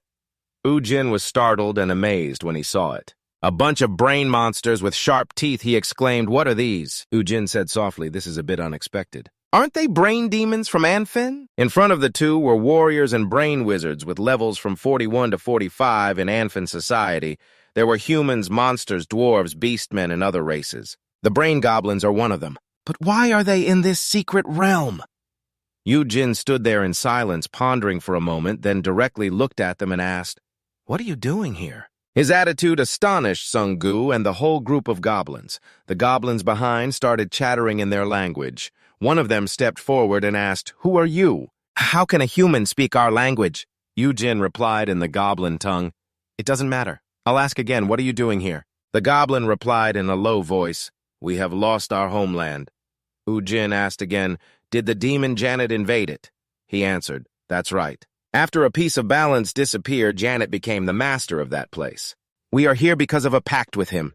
Ujin was taken aback. He repeated his words, "A pact." The axe in the goblin's hand was raised high to the sky. He swung it down, affirming, "With this pact, the earth will now belong to us." Upon hearing this, Ujin laughed and replied, "The earth has never belonged to Janet. That pact is basically useless." He then drew his weapon. "You dare invade this place, you've got guts." The leader commanded the warriors to advance and defeat the enemy. The group of goblins immediately obeyed and charged towards the two. Ujin focused and prepared for battle against the overwhelming number of monsters. As they charged forward, Ujin remained calm. The scene shifted outside the dungeon.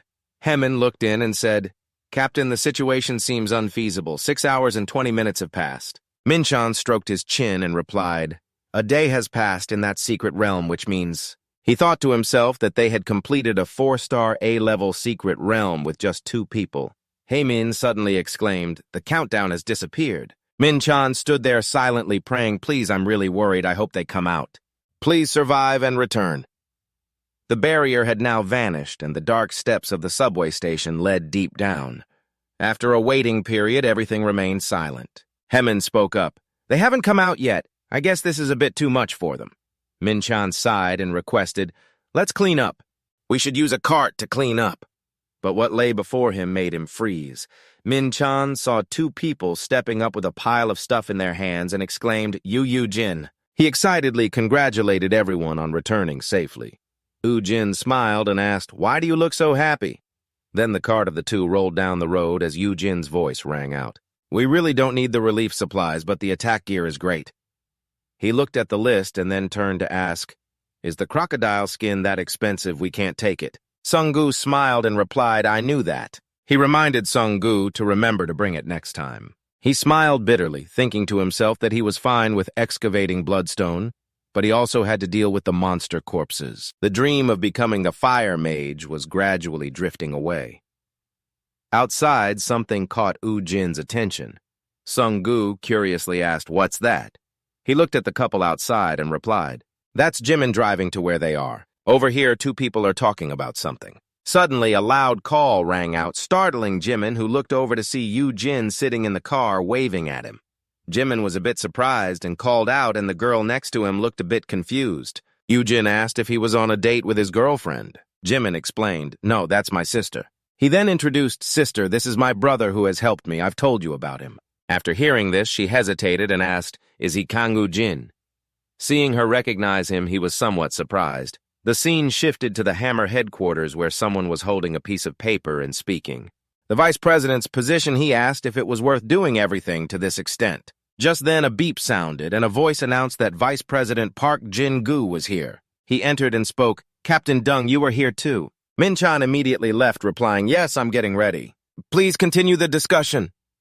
Jin-gu wondered what was going on with the captain, to which Do-jun replied, "I don't know, it seems like he found a fake soul summoner. Now he asked me about the position of Vice President Cho, that guy." He heard that and said, "If Captain Dung has requested it, then we must capture that fake soul summoner by any means necessary."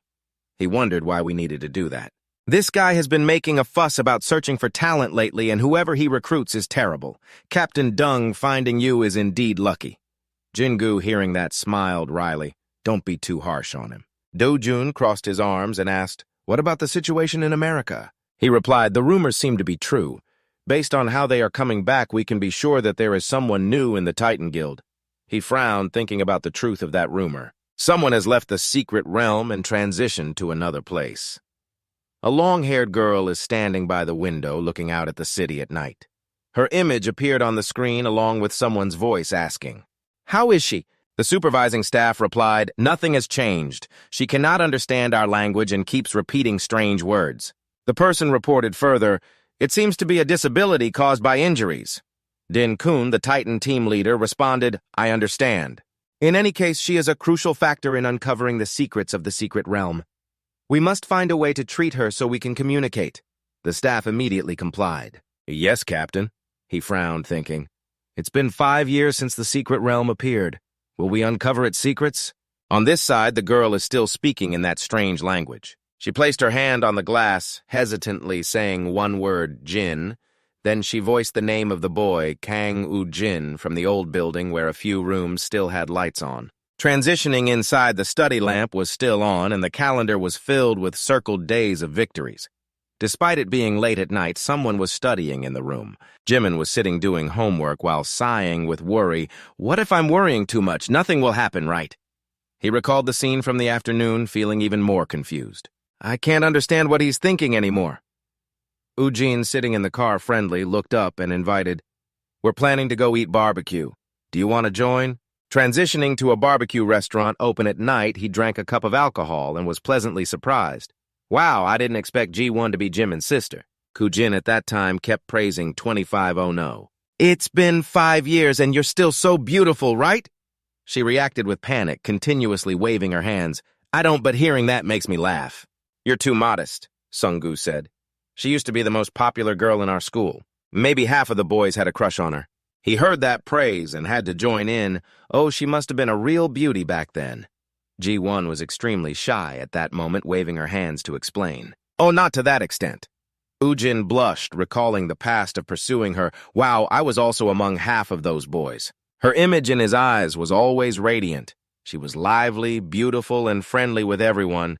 Ji-won lowered her head, blushing, and wondered, is Ujin always so talkative? Suddenly he turned to her, confused and curious.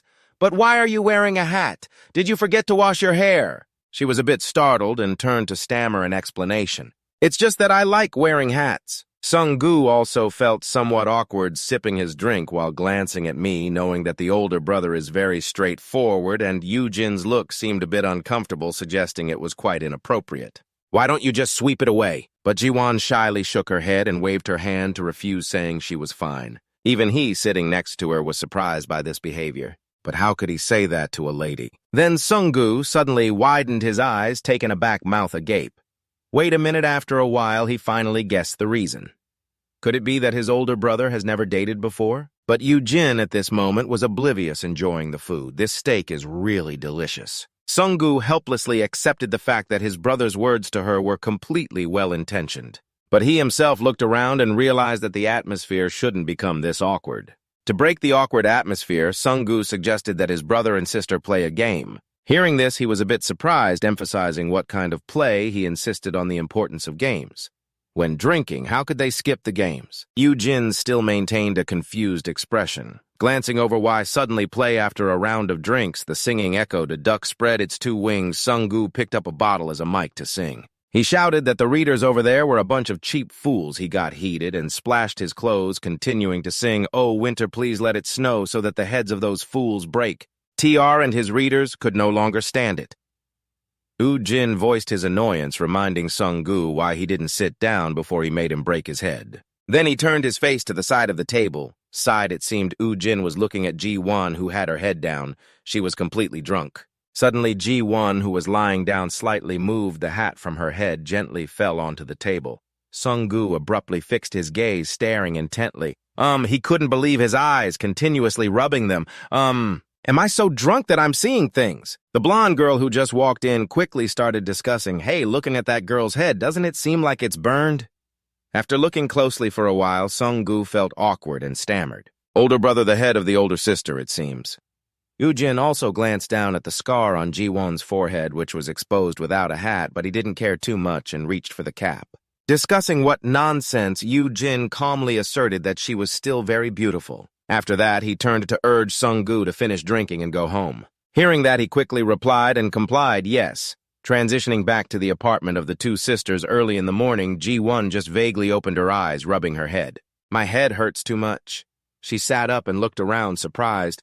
Oh, is that Jimin standing in the kitchen, turning back to ask, oh, you're awake? She was startled and realized, confused. Oh, we're home. How did I get back? He turned back to explain and urged her, have you forgotten Ujin took you home?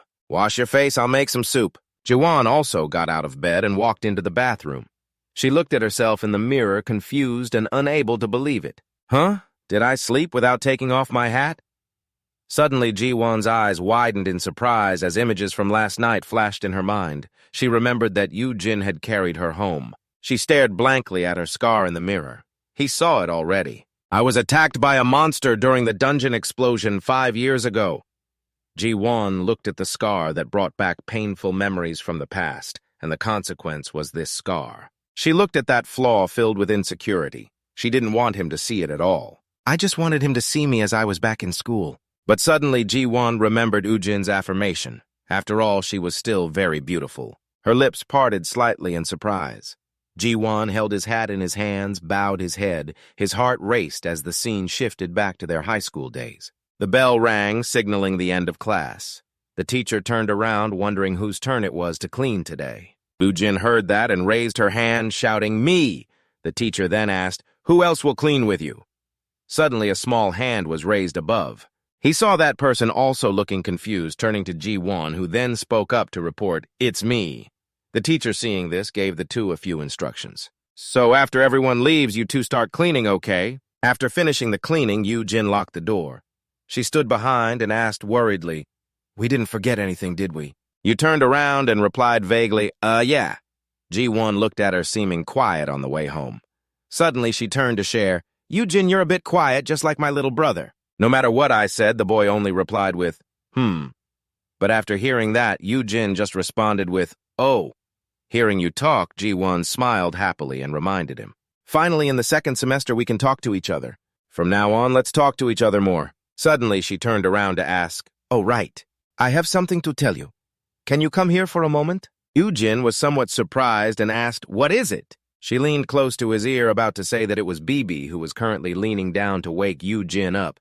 Wake up, master, you slept so well, cat, open your eyes. Feeling very annoyed, Ujin was not very happy and suspected, Bibi, did you cast a spell on me while I was sleeping? The scene shifted to the spacious hotel lobby where he stepped out, and Sung-gu immediately asked about the situation. Hey, big brother, did you sleep well? Ujin didn't answer but sat down and asked back, still looking for a 4-star dungeon. He quickly nodded to confirm the information, yes. Sung-gu continued to type carefully on the computer. He was trying to find a dungeon and his face showed clear signs of stress. But the number of 4-star dungeons is not many and they all belong to the major guilds, so it's hard to find. You looked up and sighed, wondering, so what should we do? At most, we can go back to the 3-star dungeons. After a while of looking up at the ceiling, Ujin thought it through. You took out your phone and dialed a familiar number. There's a way. Ujin smiled with delight as the voice from the phone sounded urgently. I'll be there right away, please wait a moment. But you hurriedly set a specific time, 15 minutes. I can only wait that long. The person on the other end was also in a hurry to get there. Sung-gu, hearing that, waited and then asked, Big brother, who did you just call? But Ujin asked back with a hint, who do you think that is? He picked up the phone and smiled, suggesting it was someone who would give us everything unconditionally. After a while, the door unexpectedly opened, and Min-chan rushed in, panicking. Ujin turned his face out, smiling with satisfaction, praising him for being quick on his feet. He was panting, drenched in sweat, and asked, Sorry for making you two wait so long. Do you need my help with something? After a moment, Min-chan sat down, opened his computer, and exclaimed, Oh, you two are looking for a 4-star dungeon. The dungeon forum is quite popular, but not very professional. He had a determined look in his eyes and assured them to wait a moment. Sung-gu glanced at the screen, curious. Oh, is this the exclusive program of the guild? Min-chan didn't say much, just confirmed clearly that each guild's support team specializes in these areas while typing on the computer. After hearing this, he was surprised. Oh, Min-chang looked up and started to invite. Did you two spend the night at this hotel yesterday? As long as you join our guild, you can stay at any hotel you want. He was even more excited to add another condition. Of course, if you prefer a house, we can provide a free one. Isn't that great? Sung-gu glanced over and sighed, realizing he was trying to entice them again. Ujin, upon hearing this, burst out laughing, delighted. Oh, that sounds good. Immediately after, Min-chan turned the computer screen around and introduced, These are the 4-star dungeons available for booking today. Ujin leaned in, surprised. Oh, we can book right away. He also laughed, pleased, praising, Wow, the guild is really convenient. The screen displayed detailed information about the Hammer Guild's dungeon booking system, exit number 2 at Seoul School Station, exit number 6 at Su Seoul Station, exit number 5 at Gongkook University, exit number 4 at Jackson Station, 4-star rating. Min-chan heard that. He puffed up his nose in praise. You're too kind. Then the scene shifted to the street outside where a staff member approached to report to the team leader. I've made the reservation. He waved his hand, satisfied, praising, well done. Suddenly, Min-chan turned around, smiling brightly, inviting Ujin. We still have some time until the appointment. Do you want to make a cup of tea while we wait? He even offered an additional condition to entice them. If you need, I can give you a guide about the dungeon before entering. It might help a bit. Ujin nodded enthusiastically, quickly agreeing. Oh, that would be great. Min-chan leaned in closer, emphasizing that this is high-quality information. Collected by our guild. You can trust it. But upon hearing that, Ujin only said a few words to brush it off. I'm so excited! Suddenly, Sung-gu turned to look intently. He sees something strange and excitedly shouted, Look, the dungeon is restarting!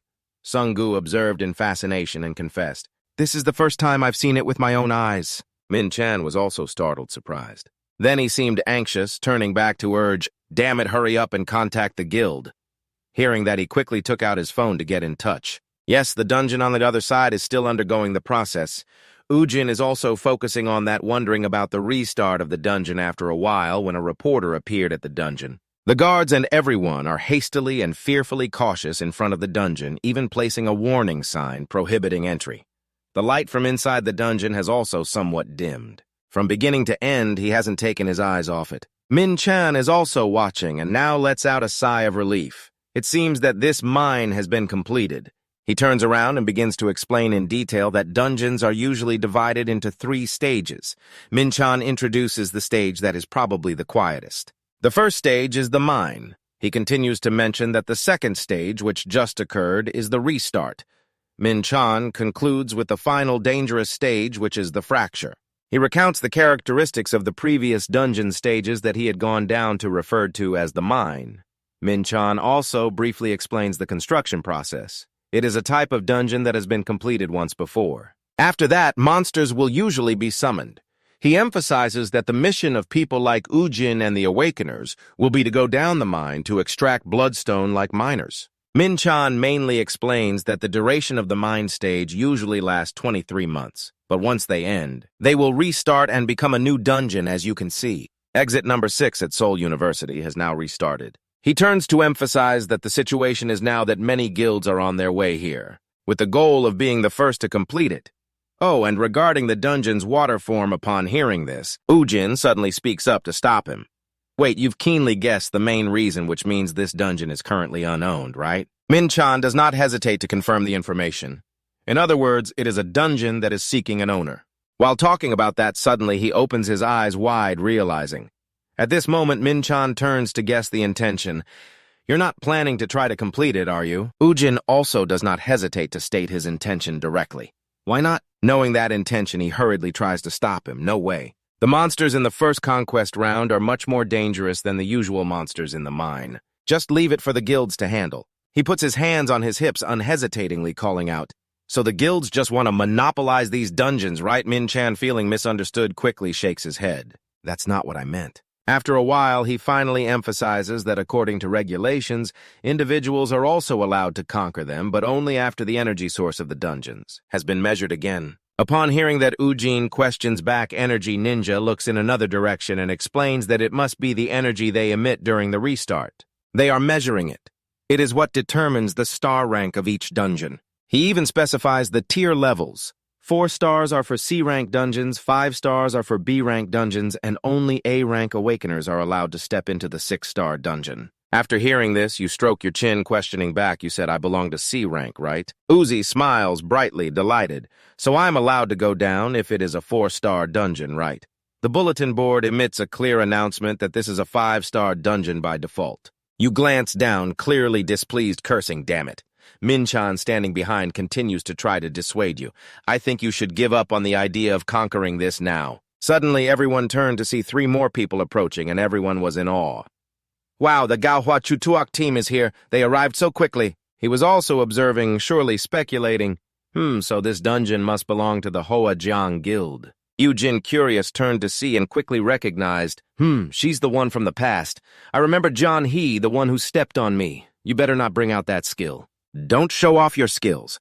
Uzi smiled and resolved in his heart, I won't let this go easily. The 3 people finally stopped after a while of walking. He pretended to be very familiar and approached them, wanting to hug them. Ah, the A-rank Awakeners are here. Then this dungeon will be completed in no time. She quickly recognized the person in front of her, Kang Ujin. Jeon Hee was about to call out to him, stepping closer with a smile, praising, Oh, so this is an A-rank Awakener's equipment. Looks cool. She smirked with a disdainful smile, reminding him, I don't think this place is suitable for you. This is a 5-star dungeon.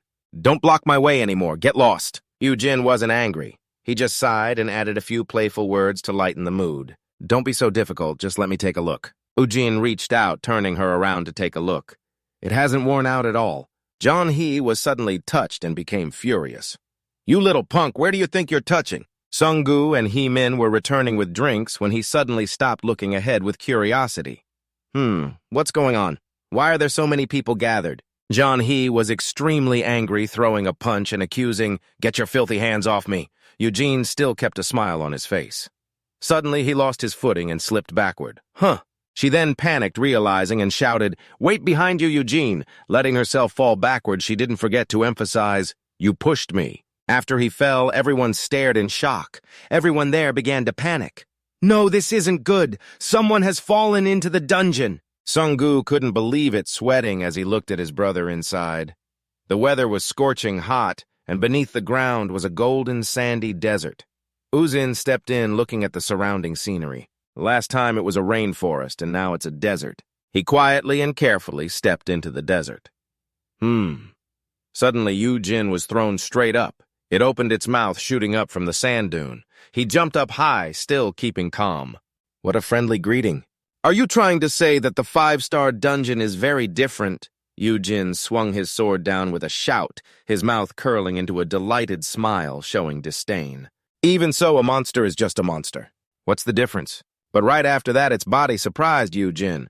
It seems fine. He was sweating, confused. What the hell? From all sides, Ujin was surrounded. Oh no! They were like giant worms swallowing him whole, but after a while there was still no movement. Suddenly, Ujin shouted, using his transformation power. Its body was cut into pieces, falling to the ground. He broke free from the encirclement, looking more confident. Good thing I leveled up after defeating that brain. I've faced much more dangerous situations than this. Notifications from the system were sent about the level 20 reward and the transformation form of the warrior spear. Suddenly, Ujin turned to look closely at something like a rolling stone. He turned his face eagerly, waiting to see what else was coming. Suddenly, Ujin turned to look intently at something like a rolling stone, turning his face out eagerly, waiting to see what else would happen. Ujin gripped the spear tightly in his hand, then with all his strength he threw it straight ahead. Immediately, a loud explosion erupted at that spot, and Ujin looked up in surprise, unable to believe that they had exploded. He looked at the green smoke rising above and wondered what that smoke was. Suddenly, they changed direction and rolled back towards Ujin. He quickly reacted, raising his hand to command the wall to rise immediately. The system clearly displayed the information, level 20 skill green wall creates a barrier using bones from monster corpses, followed by a large explosion and a cloud of dust rising obscenely. Ujin struggled to step outside, holding his head and rubbing his hair for a while, looking exhausted. He took out a vial of red potion and quickly drank it all, spilling some over. After drinking it all, Ujin felt incredibly refreshed. A 5-star dungeon truly is on a completely different level. The system also announced that his body had recovered from the state of poisoning thanks to the antidote transitioning outside the dungeon where everyone was still waiting. One of the opposing team members scoffed, mocking him for lasting so long in there. So annoying, just stop it already. Sung-gu, standing opposite, immediately retorted that he wasn't just surviving in there, he was conquering it. But the opposing team showed disbelief, questioning how an ordinary guy like him could conquer it. That guy stubbornly mocked back, claiming he was just trying to save his life by hiding in there. Sung-gu, extremely angry, turned to refute him, but Min-chan from behind patted his shoulder to stop him, saying they had to believe in Ujin and wait for him to return. He leaned against something, took a deep breath to calm down, and turned his face slightly incredulous, wondering if he thought Ujin could conquer this dungeon. But Sung-gu confidently asserted that he believed he could, of course. Surely the boss will survive and return?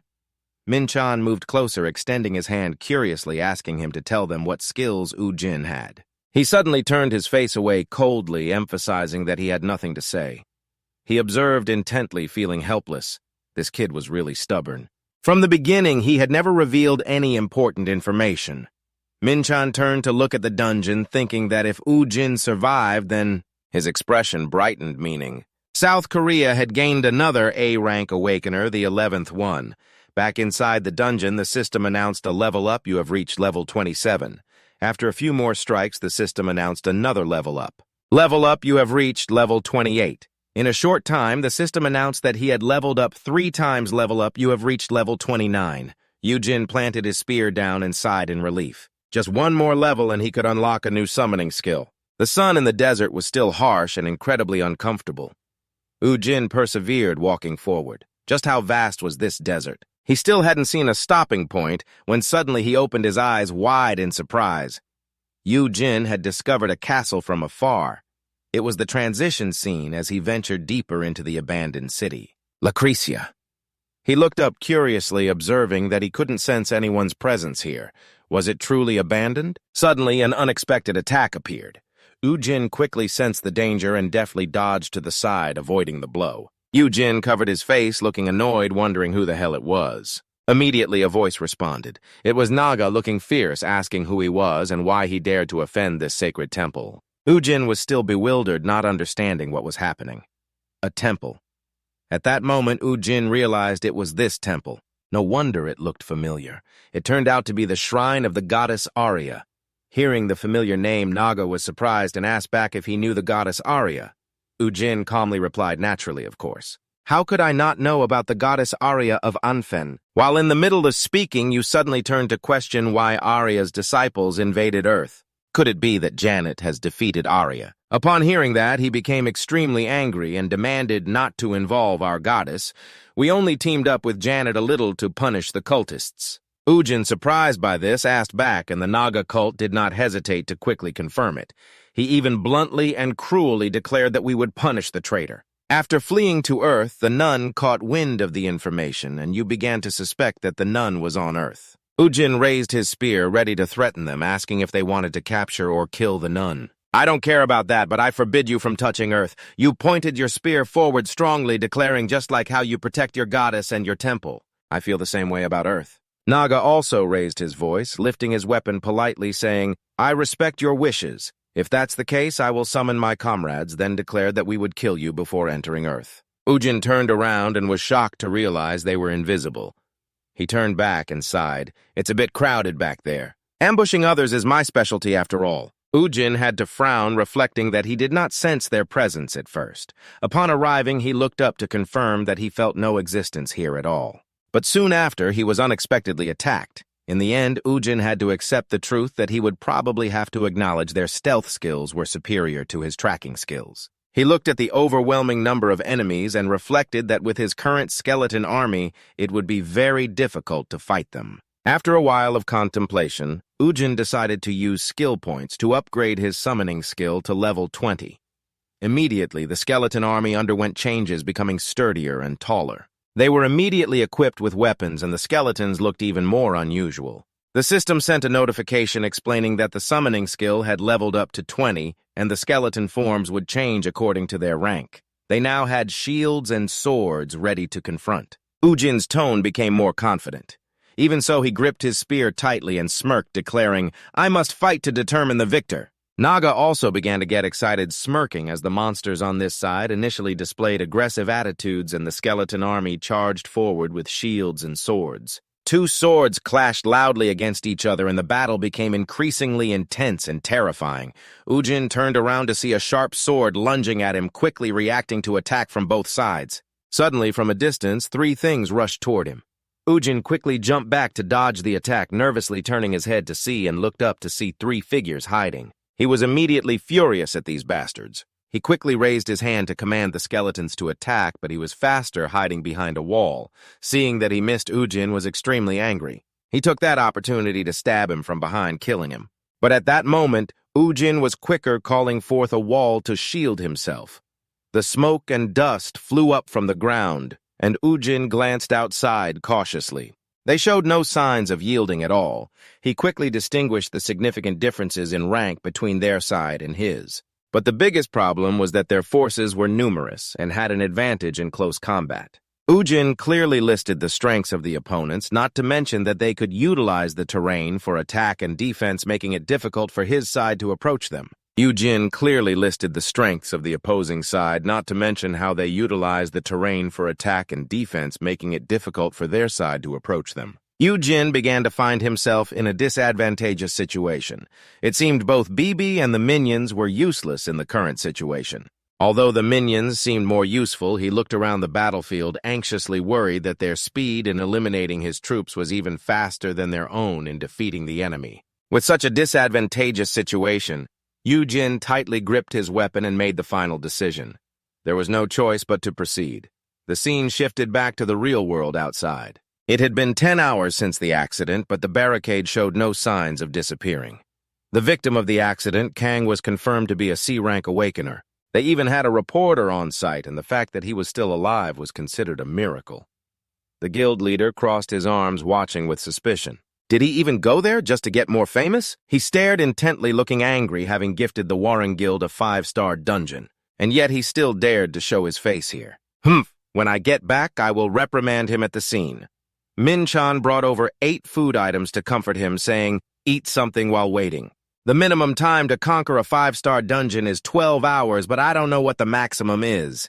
He lowered his head, blaming himself. Surely the boss is facing many obstacles in there, yet I'm still sitting here. Finally, Sung-gu agreed to take the 8 black bean noodles, then he broke off a piece and decided to eat first. The scene shifted back inside the dungeon. The minion was lying on the ground. He used a sharp weapon to stab straight into its face, then decisively pulled the weapon out. Naga approached him, speaking disdainfully. "With just this, you dare to invade the shrine." But at that moment, Ujin just smiled and said, "Ah, the 5-star dungeon is a bit more troublesome than I thought." Hearing this, he found it ridiculous and mocked.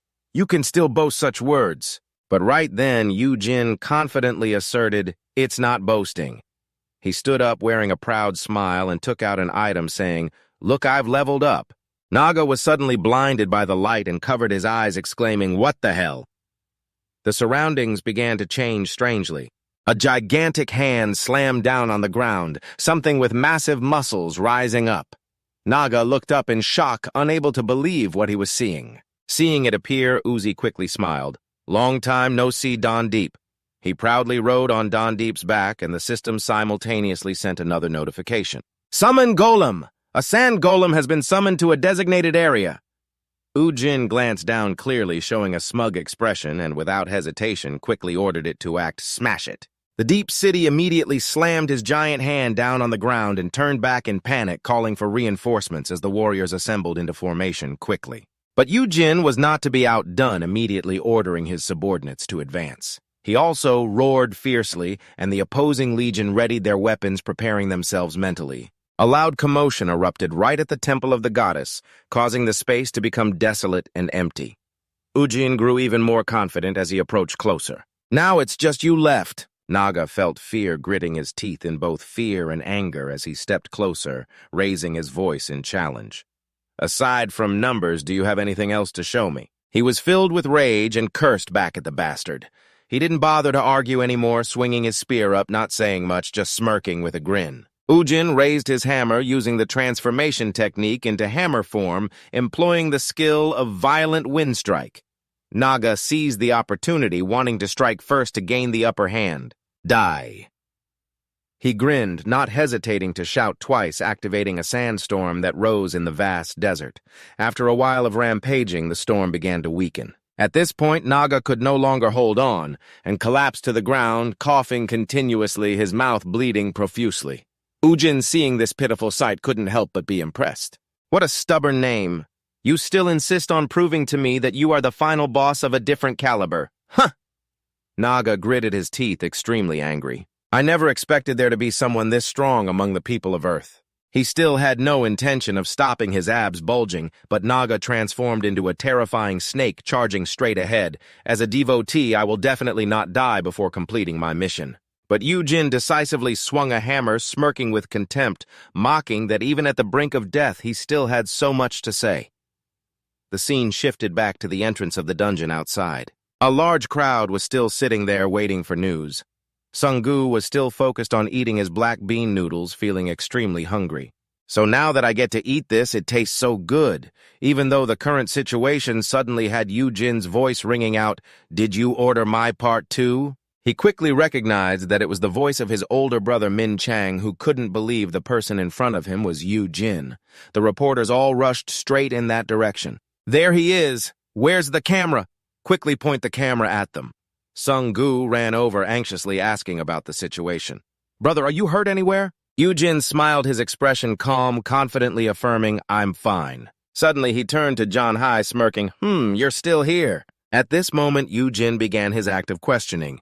"Why did you push me into that dungeon that was very dangerous, you know? What if something happened and I died in there?" She grimaced angrily, calling out Kang Ujin's name. The reporters surrounding them kept snapping photos, titling their articles, "The A-Rank Awakened of South Korea has emerged." He felt even more confident, his face beaming, as the scene shifted back to a large company of the guild on TV still announcing the latest news. "We have updated the latest news. Kang Ujin, who was pushed down into the dungeon at exit number 6 of Seoul University at 11 o'clock on Friday," the announcer reported on his condition. "He has miraculously survived from the dungeon." He couldn't believe his ears, turning back to ask, "What do you mean?" A resident reporter interviewed Ujin. Please answer our interview and tell us how you survived. To survive after being pushed into the dungeon. But being handed the mic unexpectedly left him bewildered. Huh, an interview. Min-chan, angry, raised his hand to cover the camera fiercely. He just came out of a 5-star dungeon. We refuse all interviews today, he said. But even so, the press kept taking photos. He looked up at the TV, unable to believe it. Damn it. Did he really complete a 5-star dungeon by himself, an A-rank awakened? Min-chan confidently asserted during the report, "That's right. I can confirm he is an awakened with extraordinary talent." But at that moment, he aggressively dismissed it. Since when do I have to make investment decisions just based on the captain's intuition? You still don't realize that. The awakened you've recruited recently have yielded no results, have they? Now recalling he had to admit that meant the intuition of Min-chan was correct. He began to think about the bright prospect of recruiting Kang Ujin. The Hammer Guild is the first guild in South Korea to possess 3 A-rank awakened. He began to smile with delight, standing up and clenching his fists in excitement. I knew Captain Dung would make it. The scene shifted to a luxurious Japanese restaurant where his voice came from the dining table. Is everything I asked you to do still going according to plan? Sang-ho respectfully poured tea. Sang confirmed, of course, Minister, everything is progressing smoothly. He also handed over the bowl and emphasized that you already know. Many people are also involved in this matter. With a confident expression, he advised that it would be best not to let any unnecessary mistakes happen. He placed the teapot down on the table, confidently asserting that we handled the preparations perfectly, so there's no need for you to worry. Hearing this, he laughed with satisfaction. Indeed, the guild leader is very wise. I know I can entrust the task to you, and next time I will definitely reward you greatly. He also respectfully bowed his head and sincerely thanked you. Suddenly, the phone on the table vibrated, and he picked it up to read the message, surprised by what he saw. What Class A? He noticed the strange expression on the other side and asked curiously, What's going on? But he could only turn his face and smile brightly. Oh, it's nothing, sir. He couldn't believe the truth in front of Kang Ujin. He knew that guy was very different, but he didn't expect that he could climb up to this level. He had once stood in front of you confidently stating that if this trend continued, sooner or later the earth would perish. Sang-ho clearly presented his plan. I am gathering the awakened ones to prevent that from happening. That is my duty. He turned his face out with hope and suggested, I hope you can lend us your strength. But Ujin sighed and said meaningfully, You really are the type to speak without thinking, huh? Seeing that, Sang-ho understood and withdrew. It seems I still haven't gained your trust. I understand. I hope next time we will have a chance to talk again. Sang-ho was very determined and smiled. He was sure you were hiding some secret. I must bring you back to Warring at all costs. I have a way. Suddenly he wanted to make a suggestion. Minister, can I ask you for a favor? He did not hesitate to be straightforward. Oh, if it's the guild leader, feel free to speak. Sang-ho first responded with a bright, polite smile. Thank you, sir. He revealed a sinister expression and straightforwardly requested, There is someone I want to bring into this plan. Transitioning to the apartment of the two sisters, there were sounds coming from there. How could you do this to me? The arguing voices continued to echo. I'm sorry, but loving someone isn't a crime, right, you crazy person? If you admit your mistake and ask for my forgiveness, I could give you a chance. I'm sorry, but your feelings for her are deeper than mine. The angry voices kept on ringing. How could you bastard? After a while of enduring, Jimin turned to ask, I'm studying to prepare for the upcoming test. Can you two lower the volume a bit? Ujin heard this and turned his face in surprise. I won't make it hard for you. I'll quickly lower the volume. Sungu, feeling a bit shy, also felt guilty. Sorry, kid. Just then, Jimin Bibi raised his hand and called out with a meow. He hugged his head and bowed his face down, looking tired, and now he had to deal with that cat, too. Jimin suddenly remembered and spoke up with a question. But aren't you two worried at all? Ujin replied very casually. What's there to worry about? He reminded them of the situation below the building. It's been 3 days since the reporters gathered down there like ants, he confidently asserted. And then they will get discouraged and go home. Let me stay a few more days, okay? Then Uji quickly turned to another topic. Why talk about this? Just go out and buy us a few tangerines. Sungu excitedly raised 2 fingers. Buy 2 bags, okay? Jimin Bibi below also agreed, calling out Mio. His face darkened as he turned to remind this guy. I'm in the middle of exams, you know? You waved a few bills, emphasizing that the extra money would be a thank you for letting us stay a few days. Jimin also made an effort to stand up and ask if the other two needed anything else. Suddenly, Ujin's phone rang. He picked it up and asked about his mother's situation. Yes, Mom. There are no reporters bothering you anymore, right? But after listening for a while, Ujin panicked. What? They're still coming. After a moment, he calmed down and said, okay. If I have the chance, I'll drop by to get it from you later. Sung-gu anxiously asked about the situation. Hyung, what's going on? Suddenly, Ujin's tone changed. He unexpectedly turned around, waiting for an answer. Yes, you suddenly asked a strange question. Is North Korea still not unified? Sung-gu innocently looked up to confirm, yes, we are still divided. Ujin was extremely furious and asked again, that dungeon thing has appeared and we still haven't unified. He could only sweat, wondering what was going on, Hyung. Sung-gu's face became very tense. Suddenly, Ujin shouted, important news! I just received a draft notice right now at Ujin's building. He suddenly stood up and clenched his fists. No! Ujin was filled with hatred. Go kill Kim Jong-un. Sung-gu was startled. What? He was surprised. You plan to assassinate Kim Jong-un to avoid military service. Uzi anxiously pulled Sung-gu. Let's go. Let's go unify North Korea. Let's unify the country before I get drafted. Hurry. Despite him shouting, Hyung, calm down. Sung-gu tried to calm him down. Do you think killing that guy will unify the country? But Ujin was very impatient. Isn't there another way? I don't want to go to military service. This is the most reasonable way. Sung-gu thought, no, just think there will be a way. Just then, the door to the room opened. Ujin and Sung-gu immediately focused on the person in front of them. Jimin, who asked in confusion, what are you two doing? A few tangerines were placed on the table. Jimin spoke up. Why do you think that? Awakened beings don't enlist like regular soldiers, he informed them. If you don't want to, you can still choose to do other side missions. Ujin skeptically repeated side missions. Then Jimin explained, yes, basically you will join a certified raid group and help them eliminate monsters. When requested by the Ministry of Defense, Ujin exclaimed, wow, indeed our Jimin knows everything. Jimin scratched his head and smiled. Joining a big raid group is my dream. Got it. Suddenly, Ujin glanced to the side, but he wondered, Sung-gu, why don't you know anything about this?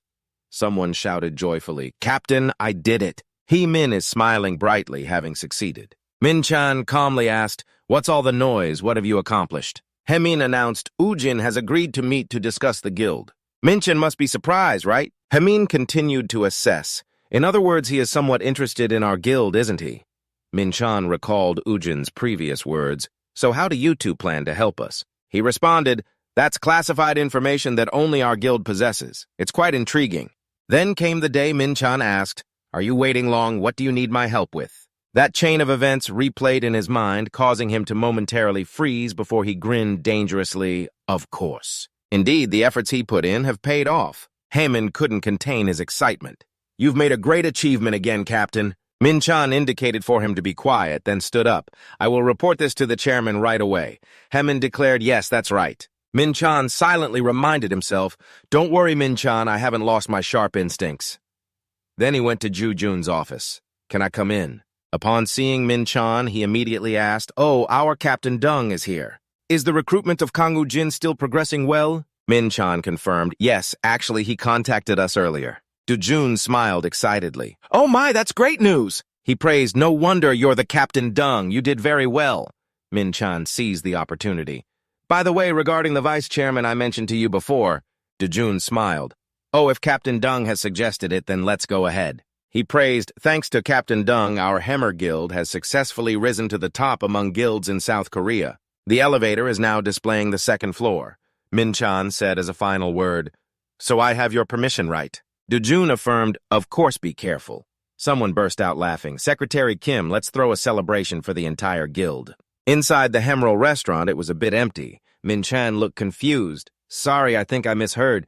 Ujin, can you repeat that? Ujin reiterated, I said let's establish a new guild together. Min-chan couldn't help but be bewildered.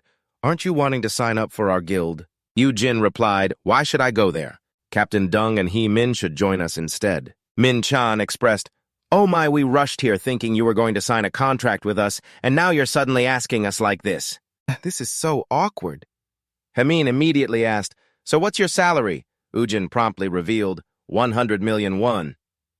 Min-chan couldn't believe his ears. What? Ujin declared. I will pay more than your current salary, 100 million won, and I will double it. After that, Min-chan sighed. Money was not the issue he was negotiating with Ujin.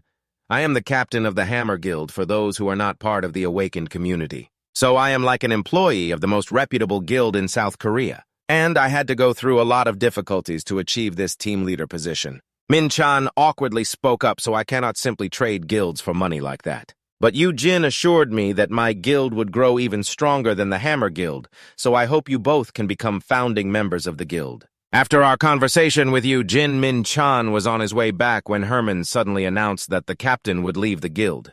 Min-chan was startled and shouted out loud. Herman thought carefully, but isn't this very feasible? We are talking about Kang Ujin, who is already an A-rank awakened one. Who else could complete a 5-star dungeon by themselves, like him? So I assure you that the guild he establishes will succeed sooner or later. He continued, besides, if I stay in the Hemin Guild, how far can my position advance? After hearing this, Min-chan had to admit that relying on Kang Ujin's talent, the guild he founded would have a very bright future. He connected it with the current situation. Moreover, the Hammer Guild is facing challenges in expanding its development compared to the present, and no matter how much effort I put in, I cannot surpass the founding members to become the director or department head. So what is the point of promotion? Ninja recalled Dojun's words. The captain's intuition was getting worse. The fact that he recruited you was just a stroke of luck. That hurt him. He was even mocked and looked down upon, so Cha frowned with tension and declared that Min-chan would go with him. Herman did not consider this case. Captain Min-chan smiled. Sometimes you have to take risks to achieve a higher level. And Herman cheered, very wise captain. He raised the resignation letter he had prepared earlier. So shall we go? Really, Min-chan was speechless. You always carried it with you. Herman laughed. What employee doesn't? Seeing Min-chan pull out a piece of paper from his pocket, he was surprised. The captain has one too. Min-chan repeated a similar phrase, what employee doesn't? Herman guessed, looking at it wrinkled. He must have stuffed it in for a long time, right? Min was extremely excited. Let's coldly slap it in the boss's face and go drinking. Min-chan wholeheartedly agreed, and at that moment the elevator was going up to the 11th floor. Min-chan was stunned when he saw the scene inside. Why were all the lights off? Had they all gone home? Suddenly, the lights turned on with confetti. Captain Min-chan, congratulations, you have become the department head, while both Min-chan and He-min still didn't understand what was happening. Do-yoon announced a piece of news that I have always been keeping an eye on, Captain Young. And now the captain position is no longer suitable for you. From now on, you have officially been promoted to the head of the service department. Congratulations, Captain. It's amazing how an employee brought a cake for the captain. First, blow out the candles. The others happily chimed in after moving to the service department.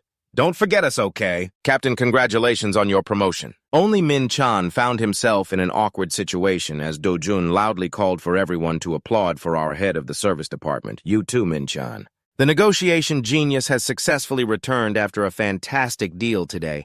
Let's all cheer for him, Captain, truly impressive. Captain Min-chan felt extremely uncomfortable. Things have gotten complicated now. Min-chan hesitated to call the chairman but was interrupted by Do-jun. We will discuss the details of the negotiation after moving to the party venue. He then informed that I have reserved a spot at a very famous restaurant. Everyone around applauded. With the current situation, Min-chan could only smile as the piano played throughout the restaurant. Now everyone was present at the party. Min-chan was distressed. I didn't expect this to happen. Herman was also flustered. Captain, what should we do now? I don't think we can mention the previous issue in this situation, and Min-chan was at a loss. I don't know what to do either. Herman handed him the resignation letter. Take this. Min-chan was confused. What is this? Why are you giving this to me, Herman? Well, one of us has to leave, right? I hope you will accept my resignation. Head of the department? Min-chan angrily cursed this bastard. Meanwhile, He-min was very happy. Just a moment ago, I was so upset that I couldn't eat any delicacies here. I'll go ahead. You can do it too, Captain. Min-chan hurriedly tried to hold him back. Hey! Just then, Do-jun pulled his arm. What are you standing there for, head of the department? Come over here. He suggested let everyone know about your achievements. Min-chan nervously spoke. Chairman Do-jun was relaxed. Just go ahead and speak. Seeing Min-chan hesitating, he reminded him, oh, come on, what's there to be shy about? Min-chan gathered all his courage to reveal I have failed. Do-jun tried to stay calm. What did you say? Then Min-chan handed him the paper and bowed sincerely. I have failed to recruit Kang Ujin, sir. I'm sorry, Do-jun clenched his fist, speechless. He was furious, pointing at him. Are you serious? Min-chan could only bow his head and say, I'm very sorry, because Jun was scolding him left and right. Do you think this is the kind of thing that can be brushed off with just one, I'm sorry? You want to get fired, don't you? In his heart, Min-chan hoped that if you did fire him, he would be very grateful. Dujun kept questioning him, asking if he knew how many resources of the guild he had used just to recruit Kang Ujin here. Do you think that just bowing your head and saying, "I'm sorry," is enough? Now Min-chan remembered that's right. I canceled all the reservations in the dungeons just so Kang Ujin could use them at will. He recalled that he even bribed to adjust his ranking. Min-chan remembered Jimin's face, and at this moment he wondered how far he had gone just to recruit Kang Ujin, and Min-chan declared, "I will take responsibility for this entire matter." Dujun was extremely annoyed. "What kind of responsibility are you planning to take, Min-chan?" He replied, "I will take all the responsibility on my part and ask to withdraw from the Hammer Guild." Dujun looked down on him. "Have you lost your mind? As if your position is so high that you can just resign like that, huh?" He exhaled sharply. "Are you planning to run away after causing this mess?" Min-chan couldn't be bothered to argue. What more was there to explain? "Anyway, I'm resigning." So he tried to force a smile to reassure himself and said his final words, "I've said everything I wanted to say. I'm leaving now. I wish you a pleasant day," leaving Dojun with his anger. That bastard. An employee had to step in to stop the chairman. "Please calm down." Meanwhile, Min-chan felt very relieved. Goodbye, Hammer Guild. He had prepared himself, and this was a new beginning for him. Min-chan walked straight out without looking back when a familiar voice called out from behind. "Captain Min-chan." He-min was surprised to see him. "You're still here." Min smiled. "Where would I go without you?" "Get in the car," Captain Min-chan thought to himself. "This is why I like this kid." Even though he was a bit slow, they were currently at Angel Cafe, where Min-chan and He-min had come together. Ujin cheerfully welcomed them to the Adan Guild. At this moment, Min-chan was still confused. "Adan," Ujin confirmed. "Yes, that's the name of our guild." He reached out his hand. "I'm very glad you two are here." He-min spoke up. "I will do my best to serve you, sir. Feel free to use me." Min-chan also happily replied, "From now on, let's help each other." Ujin responded, "Got it." Min-trong suggested, "From now on, feel free to talk to us as comfortably as possible. We will try to make the guild's name known worldwide." Ujin laughed. "So from now on, can I call you Min-chan?" Min-chan helplessly replied, "That's not the kind of comfortable I meant." And he requested, "Please just call me Captain Dung." Ujin immediately changed his address. "All right, Captain Dung. I will hand over the guild's startup phase to you."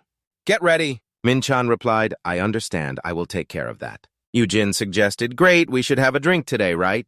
Min-chan wondered, "Boss, is that all for our meeting?" Ujin, obviously, there's nothing more to discuss. If you ask again, I will take on all the tasks and follow every request, right, Min-chan?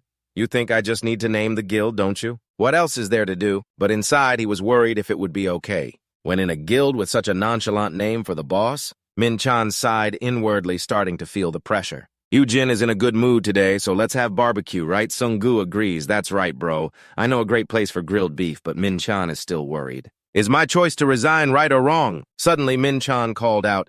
"Hey, boss," he requested. "I think we should set aside the introduction for now. There's something more important to discuss." Ujin looked up at him. "What is it?" Min-chan informed him about conquering dungeon number 6 Gasun so that other awakening groups can use our guild's dungeon. "So we need to decide on the details of how to conquer it, and that has nothing to do with establishing the guild. By the way, Ujin asked, why should we let others use our dungeon? I can conquer it myself, Min-chan suggested, instead of letting it go to waste there. Then we can let other groups use it while you rest, Ujin agreed. That's true, but do you want to know if there's anything else essential? Min-chan brought up another idea. To establish a guild, we need 5 founding members. Ujin thought for a moment we need one more person. Then he asked Sung-gu if we should invite Jimin. He thought it probably wouldn't work. That kid is still a minor. Min-chan added, that's right. Minors can't join you. Jin fell silent to think for a while, then he opened his contact list. Mom, Jimin, really Sung-gu, a scammer phone number, crazy name too. Then he had to say, I don't know many people. So Ujin had a bit of trouble. I can't think of anyone else now. After a while of thinking, he exclaimed, here we go. A moment later, the door to the room was opened by someone. Ujin saw a familiar face and waved, Hey, you made it! He cheerfully asked, Did you bring your ID and seal? Looking at Seong-hun with a bit of fear, I brought it, but... Ujin suddenly raised his hand high, which made Seong-hun's face turn pale. But Ujin placed his hand on his shoulder, congratulating him. He announced, You have become the 5th member of our group, you scammer. Seong-hun was still confused, not understanding what was happening. A sign was attached in front of the guild door, Adan, and the cleaning staff was tidying up everywhere. Next, they moved the table to another spot. Herman finished and sighed. Now it looks decent. He didn't forget to appreciate everyone. Well done, everyone. You did great, Seung-hun, too. Thank you in the meantime. Seung-hun still couldn't believe it. Just a few days ago, he thought this was a scam or something. He reflected, not expecting that the jerk who had beaten him half to death and stole his phone would be Kang Ujin. Seung-hun was really surprised that it was him, the one everyone knows now. Min looked up at the news on TV these days. All day, he only saw the face of his boss. Min-chan added, even though it hasn't been officially announced. But he is the 11th awakened one of South Korea, and also the strongest in history. It's no wonder the world is in a frenzy over him, as Seung-hun assesses. He recruited these two from the famous Hammer Guild. Then they must have quite a quality staff. Seung-hun mentioned that his business has been sluggish lately, like a deserted temple. Working in a guild would definitely be more beneficial. Suddenly, Hermin asked, but Seung-hun, what's your relationship with the boss? Seung-hun was startled. What? Herman guessed that since the boss called him right away, they must be quite close, maybe friends or relatives.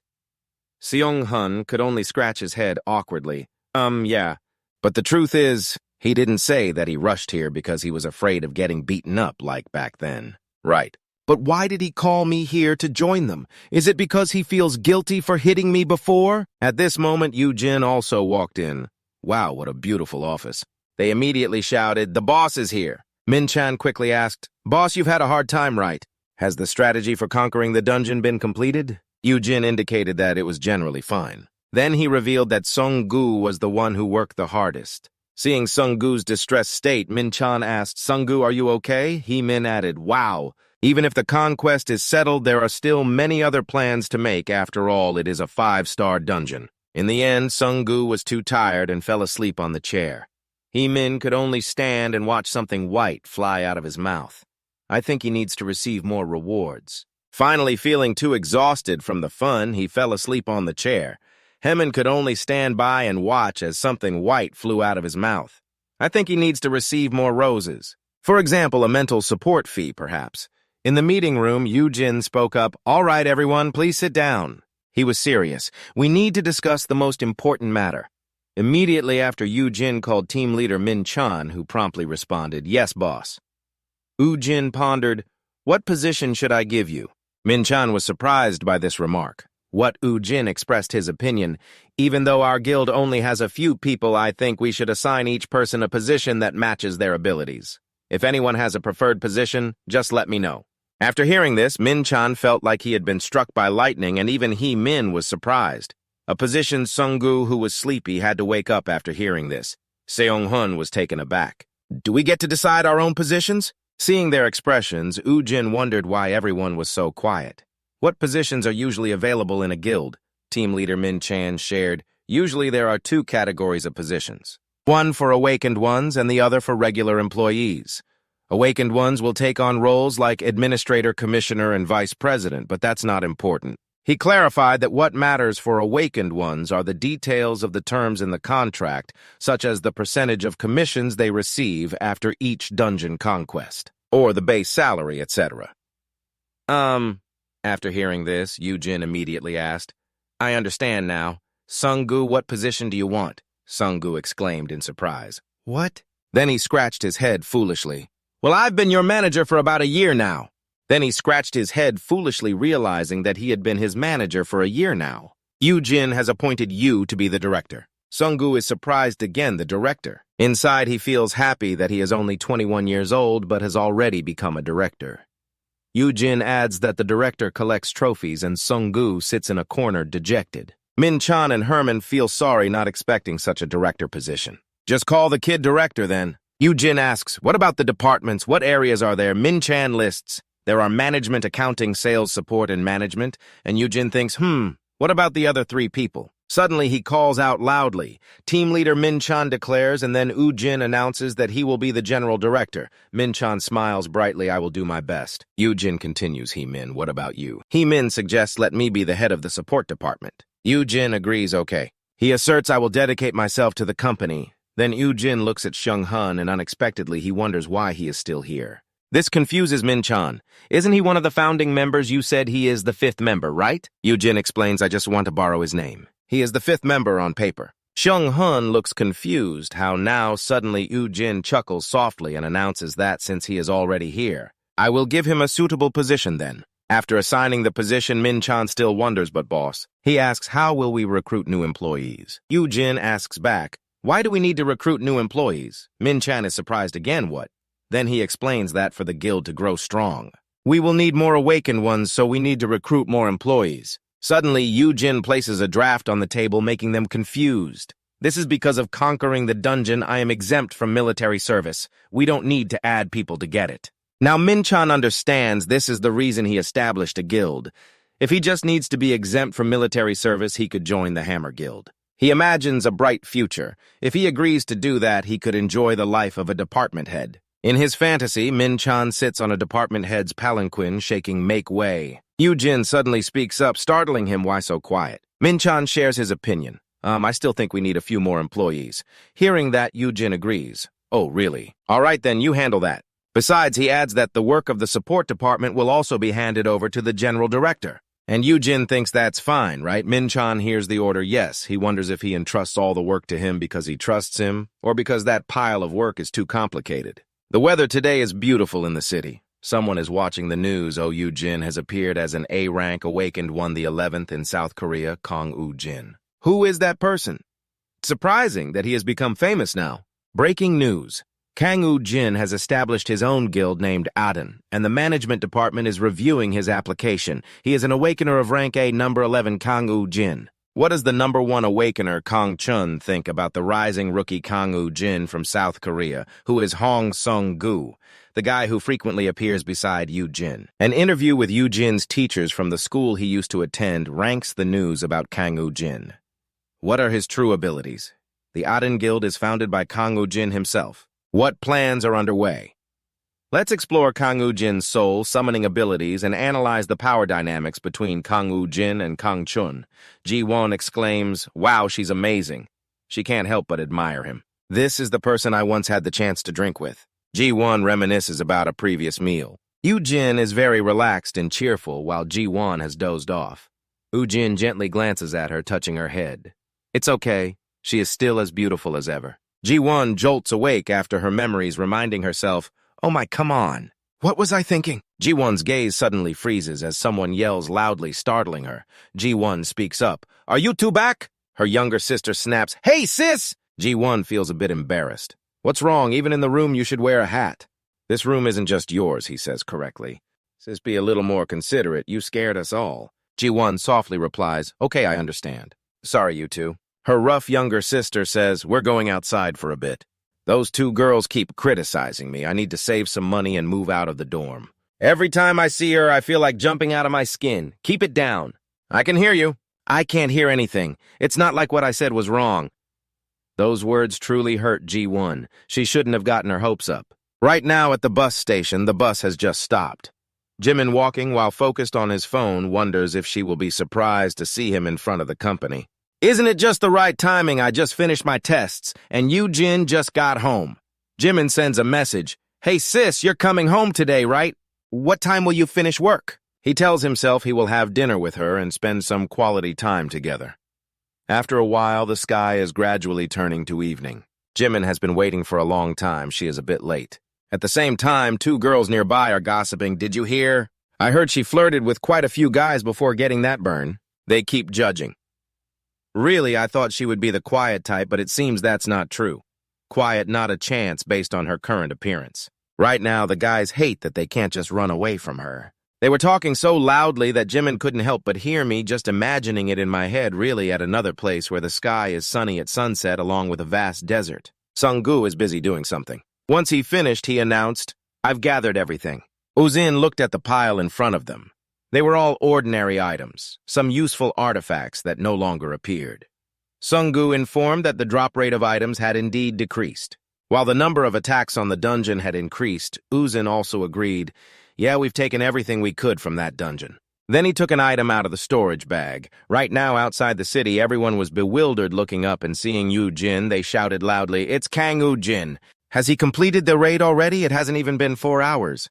Seung-hoon ran over to praise his boss. You did great. His appearance made Ujin wonder why he was here. CEO Seung-hoon explained, Director Dung asked me to bring you back to the office once you came out.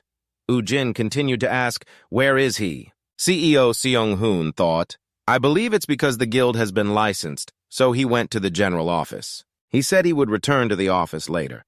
A reporter named Chen approached Seung-hoon and asked, Mr. Kang Ujin, we would like to interview you about your incredible dungeon raid speed. What is your secret? Other interviewers rushed in. Mr. Kang Ujin, we heard you don't accept scheduled interviews for Gate 6. Seoul is starting now. When do you plan to rent it out to others? While Seung-hoon was furious, the crowd kept asking Mr. Kang Ujin. Seung-hoon couldn't take it anymore and had to speak up. Please stay away from him, he reminded the crowd. He's tired from completing a dungeon raid. Please send an official request to the guild regarding this. Seung-hoon warned, if you keep bothering him, we will deal with the relevant media companies legally. He even threatened, I've seen all of your faces. I will remember this for later. When you send an official request for an interview, Seung-hoon loudly announced, I am someone who holds grudges. Yet he only received a nod from Ujin.